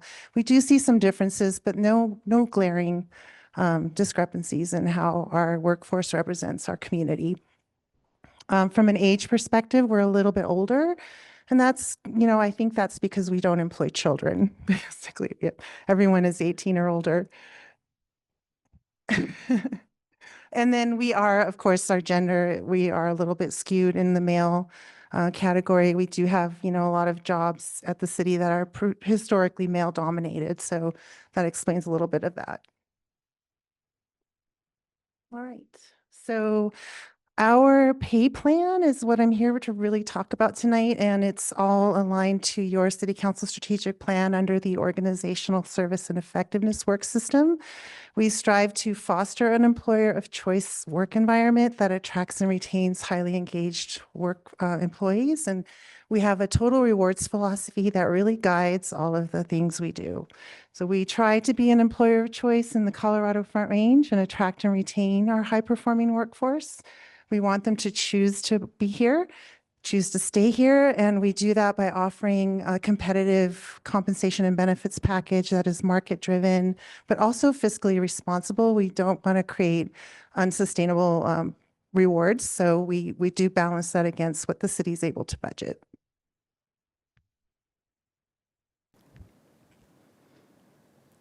A little bit about how the pay plan is designed. I'll be really quick with this one.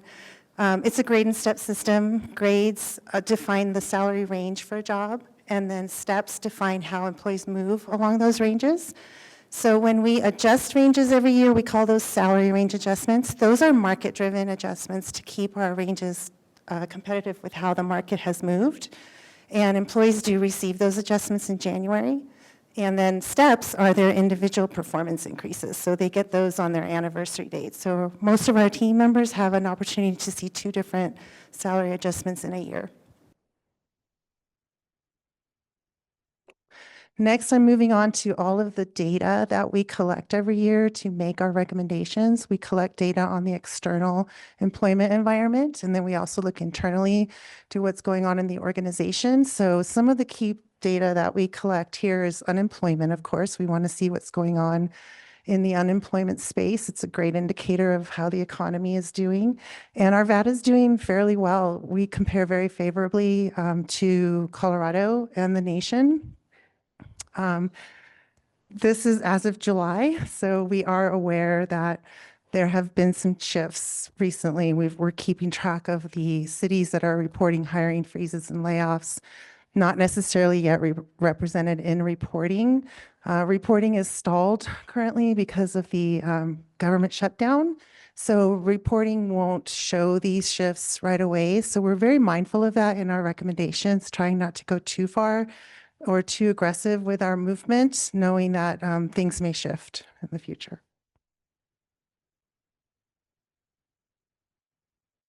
Internally, the city's in a really good place. We are seeing applicants growing.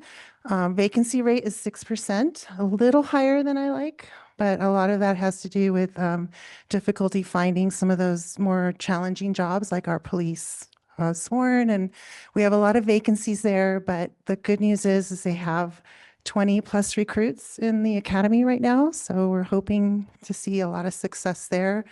And we are able to fill our jobs. 90% of the time we can fill them within the first posting, so those vacancies aren't lasting very long, which is good. And then turnover is the other demographic about our, it kind of gives us information about our organizational health. It is trending down. We really like to see those single digit numbers. 6.7% for resignations that are not retirements is really healthy. So really excited about that. Those that fill out exit interview or meet with us and give us feedback tell us they're leaving for better opportunities. That is the number one reason.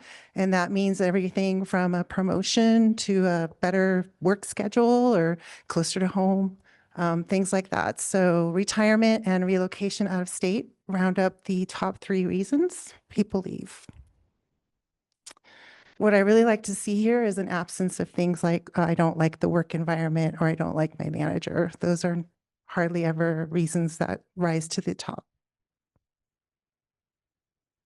So next is the market data. So we collect data on what is the market doing? How are salaries changing? We look at past movements. So what has happened since the last time we updated our pay plan? How have salaries moved? That tells us how far we need to adjust to stay on top of market. And we look at it from a national perspective.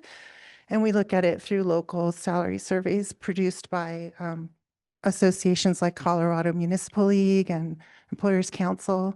And then we also look at future projections that tell us what organizations are looking to do in the next year. So we're looking at both. We're looking at past and future to come up with the recommendations we give you today. So right now, the magic number seems to be around 4. Movement in the salary market nationally and locally was around 4%. So that means that from the last time we updated our pay plan to now, when we're going to post it in January, salaries have moved about 4% across the board on average. Now, some families moved higher and some moved lower, and you'll see that in our recommendations. And then future projections, we are seeing that salary movement is starting to trend downwards, and that's kind of speaking to those shifts that you're seeing in the market today. Employers are holding back a little bit on those pay increases for the future, and that also tells us, to be a little more conservative with our recommendations. So that leads us to what we're recommending, proposing to you for the pay plan for 2026. The budget included about 3.13% for overall range adjustments, market adjustments. We propose to split that budget into these SRAs for the job families, concentrating mainly on those jobs that are really challenging right now for the city. Labor, trades, and crafts and police are the most challenging recruitment and retention, and they also had the highest market movement in our measure. So we propose putting a 4% adjustment on those grades and 2% for the rest of the job families, which mirrors their market movement over the past year. And then we have 23 Reclassifications, that is when a job evolves over time. It has a significant change to its functions.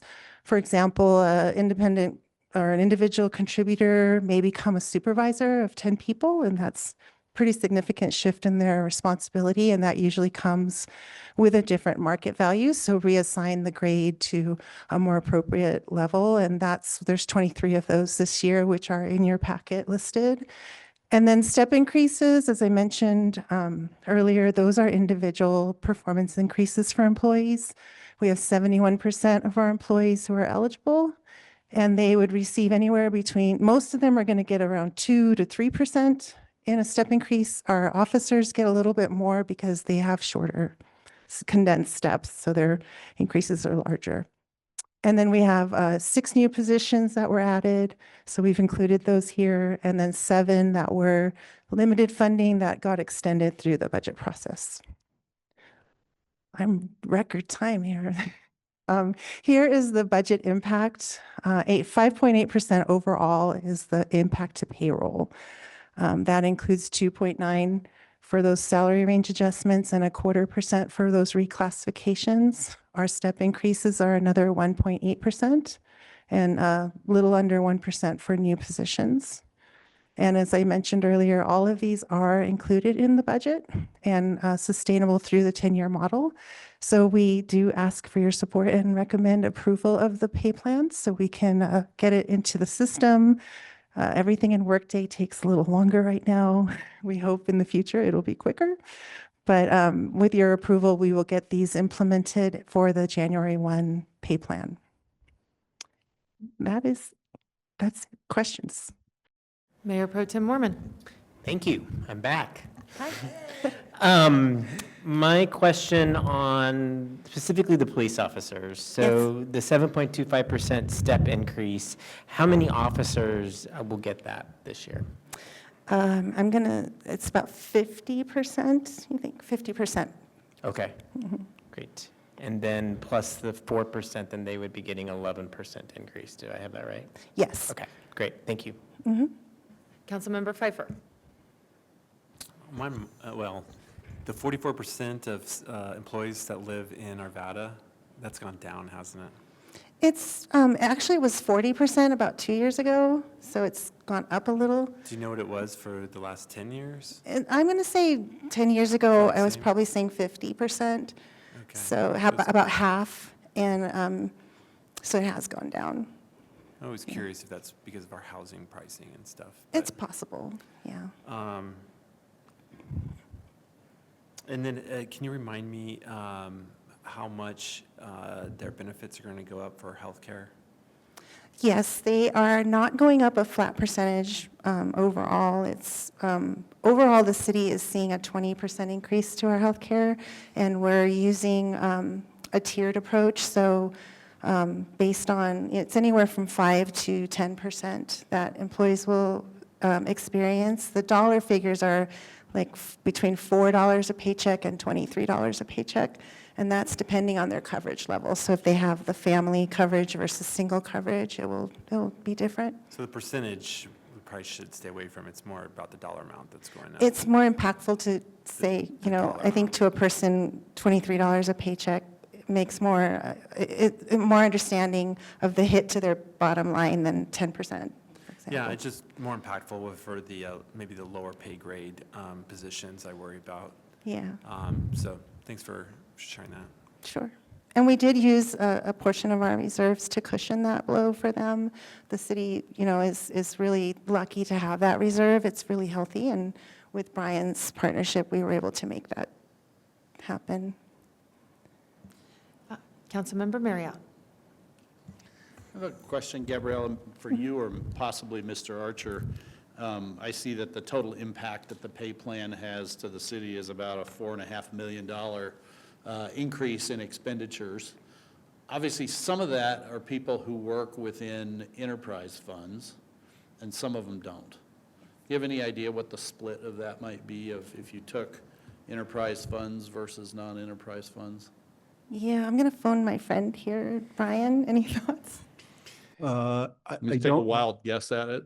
Sure, I can take a wild guess. So a little over 60% is the general fund, And the TI funds will make up another 10% of that. Okay. And so your remaining is going to be split between parks and enterprise. So enterprise fund probably is going to come in at about 20% of that number. About 20%. So about, call it $1 million potentially of these increases are going to come out of enterprise funds, which have the advantage of the rates can be moved around to cover this, but the rest of it, the other $3.5 million has to be covered by tax revenue increases. And what are we budgeting for tax revenue increases for next year? Are you talking specifically sales tax or other taxes as well? I mean, the city gets income and the city, I mean, I guess it's from all sources except for sources that don't count are borrowed money, of course. Right. Grants with a specific purpose, those Yeah. don't count. So, I mean, there's a lot of teasing out that there's got to be, but, you know, I look at sales tax, specific ownership tax, use tax, you know, those three for sure. I mean, maybe building Property revenue. tax, yeah. Court Ultimately, revenue, I mean, there's a few sources, but. ultimately the percent increase for all taxes is probably going to be right around 2. Right, and all taxes add up to 110 million or something like that? Yeah, that's probably close. Yeah, if you take taxes in the general fund plus the ones that are showing up in parks and in the TI funds, you're probably close to that number. Okay, so if it was a couple percent increase, that's $2 million or 2 and a little bit, but the impact to the city's budget is $3.5 million. So we're going to have more expenditure. The expenditures are accelerating faster than the revenues are. And for now, we're covering that out of reserves or something. Out of reserves, out of changes to operations as well. So in some cases, we might have lowered expenditures to help offset these costs. But not we haven't lowered expenditures in personnel. We would have only lowered expenditures in other things? Well, what's not shown up there is some of those new positions are net, so we've Correct. actually taken away temp wages to help offset that.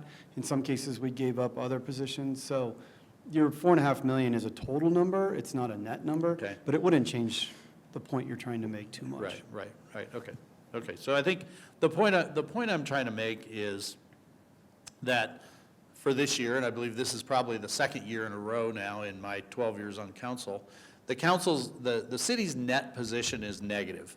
And it was last year and now it's again this year. And I would even submit to you its net position is accelerating negative.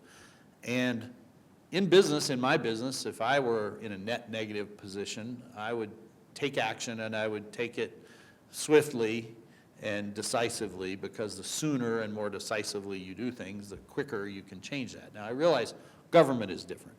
And in my business, we can have a sale or we can, we can do all kinds of things to try to address both the revenue side and the expenditure side. In government, we don't have much ability to do anything about the revenue side. We really only have the expenditure side. But my fear is that, one other thing we do in business is, when labor's in demand or in short supply and business is good, the price we pay for labor goes up because we're competing for that labor. When business is bad, however, our limit on our labor costs is our ability to pay. And the city's a very large organization with a lot of money in different places, so it's got an ability to pay for a while. But it still doesn't mean that the appropriate course of action is to just, we'll just keep going until it becomes critical. We got to do something, do something ahead of time. And my fear is that at some point, the whole exercise of collecting tax revenue and then expending it on things, if we hold labor harmless from the economic condition of the city, eventually you develop a machine that's there to satisfy itself, and the amount of service that it delivers to the citizens becomes reduced. And that's happening already. As our net position turns negative, ultimately, if you carry it down the road a little bit, we have to reduce services that we provide to the city. And I would suggest that at some point, it's appropriate for the city to look at how do we reduce costs within the city? And I wouldn't do it on the backs of the employees. I'm not suggesting that this isn't the appropriate thing to do at this time, but I guess I'm trying to, in my last crack at it here, trying to ring the bell of caution or ring the alarm bell a little bit here. So I think the employees, you know, wages are always the trailing indicator of inflation, and I think these increases are appropriate because this is the catch-up for all the inflation that's had. Unfortunately, the beginning of inflation is, you know, it's commodities, and then it's built goods and things like that, things that we collect sales tax on, and so clearly that side of the inflation has slowed down, but the catch-up is now on the wages. And so I think this is appropriate, but I would suggest to the city that the city really needs to, sooner rather than later, take a good hard look at what are all the things we're doing, how are we doing them, what things do we really need to do, not for the 60 people who might be homeless on a winter night, but for the 120,000 people who expect services for the taxes they pay, and how do we do our core mission, and at what point, where do we trim things? And, you know, again, I wouldn't do it on the backs of employees, certainly, I wouldn't do that. I also wouldn't be firing people or laying people off. But the city has a lot of levers to pull for things that they do and they don't do. And they have the ability to not refill positions that become vacant. And they have lots of ways to scale their efforts to their income.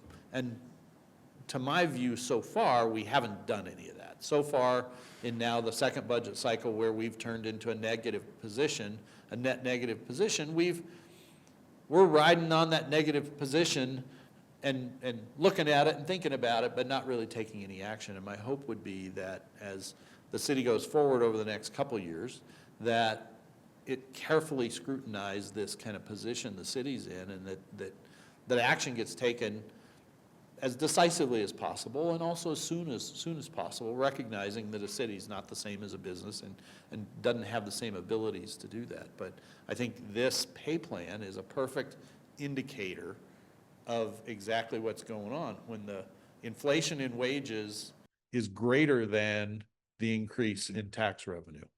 And that doesn't even take into account that there's been inflation in a whole lot of other stuff too. You know, IT services, internet access, anything we contract for, everything the city buys, energy, I mean, it goes on and on and on. And then you get to the mandates that the geniuses down at the Capitol foist upon organizations like the city that cost money. And, you know, it's kind of one thing after another. And so when I say, you know, action needs to be taken sooner rather than later, and more decisive rather than less decisive, I think I'm more alarmed by it clearly than most people are, but I think we need to pay attention to it. So that's my comment. Thank you, Councilmember Marriott. Councilmember Pfeiffer. Well, I don't think we have that argument on the backs of our employees. So I appreciate what you've done. It seems really aligned.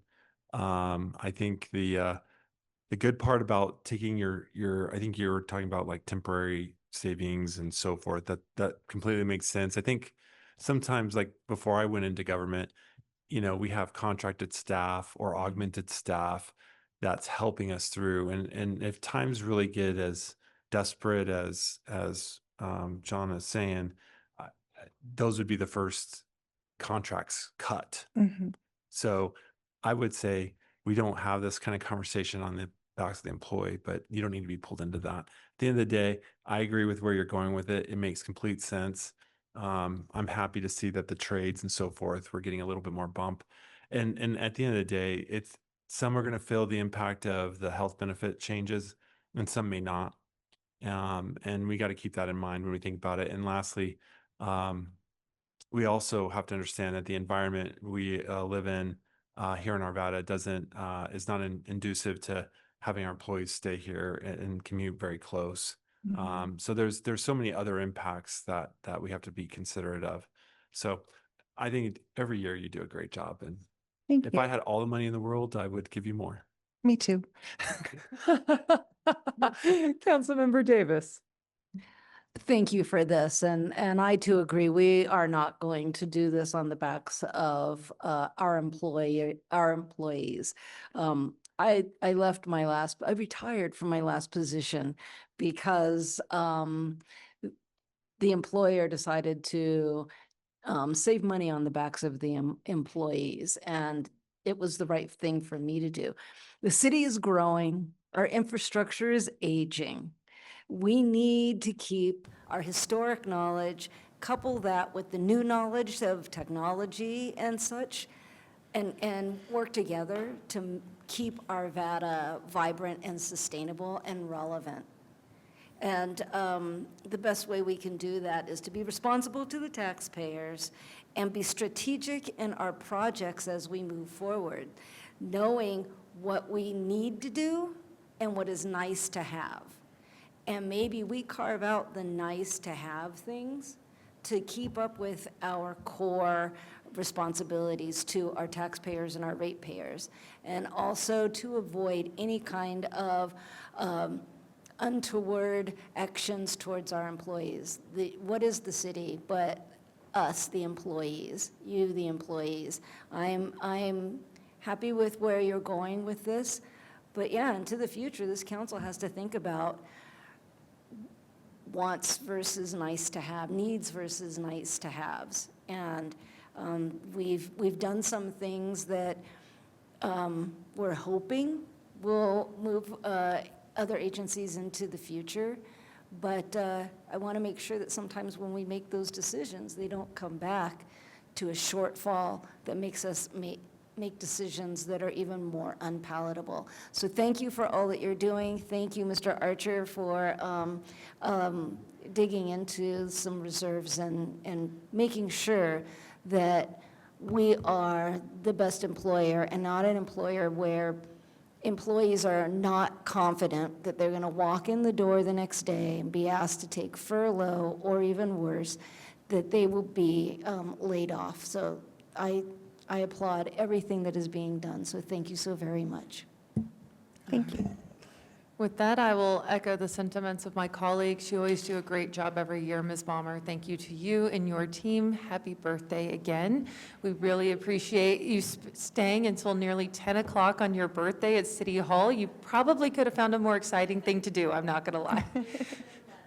All right, with that, I see no more lights. Thank you, Ms. Balmer. Mr. Wick, any updates from you? Yes, thank you. Just a couple of things. Next week, we do not have a meeting because of election. And then November 11th is the swearing in. And also, I want to mention that on November 11th at 8:30 a.m., we will have the Veterans Day ceremony. So obviously invite the council and our public as well. Thank you very much. Ms. Morris? Watch Nothing out. from me, Your Honor. All right, get those ballots in, folks. We are adjourned.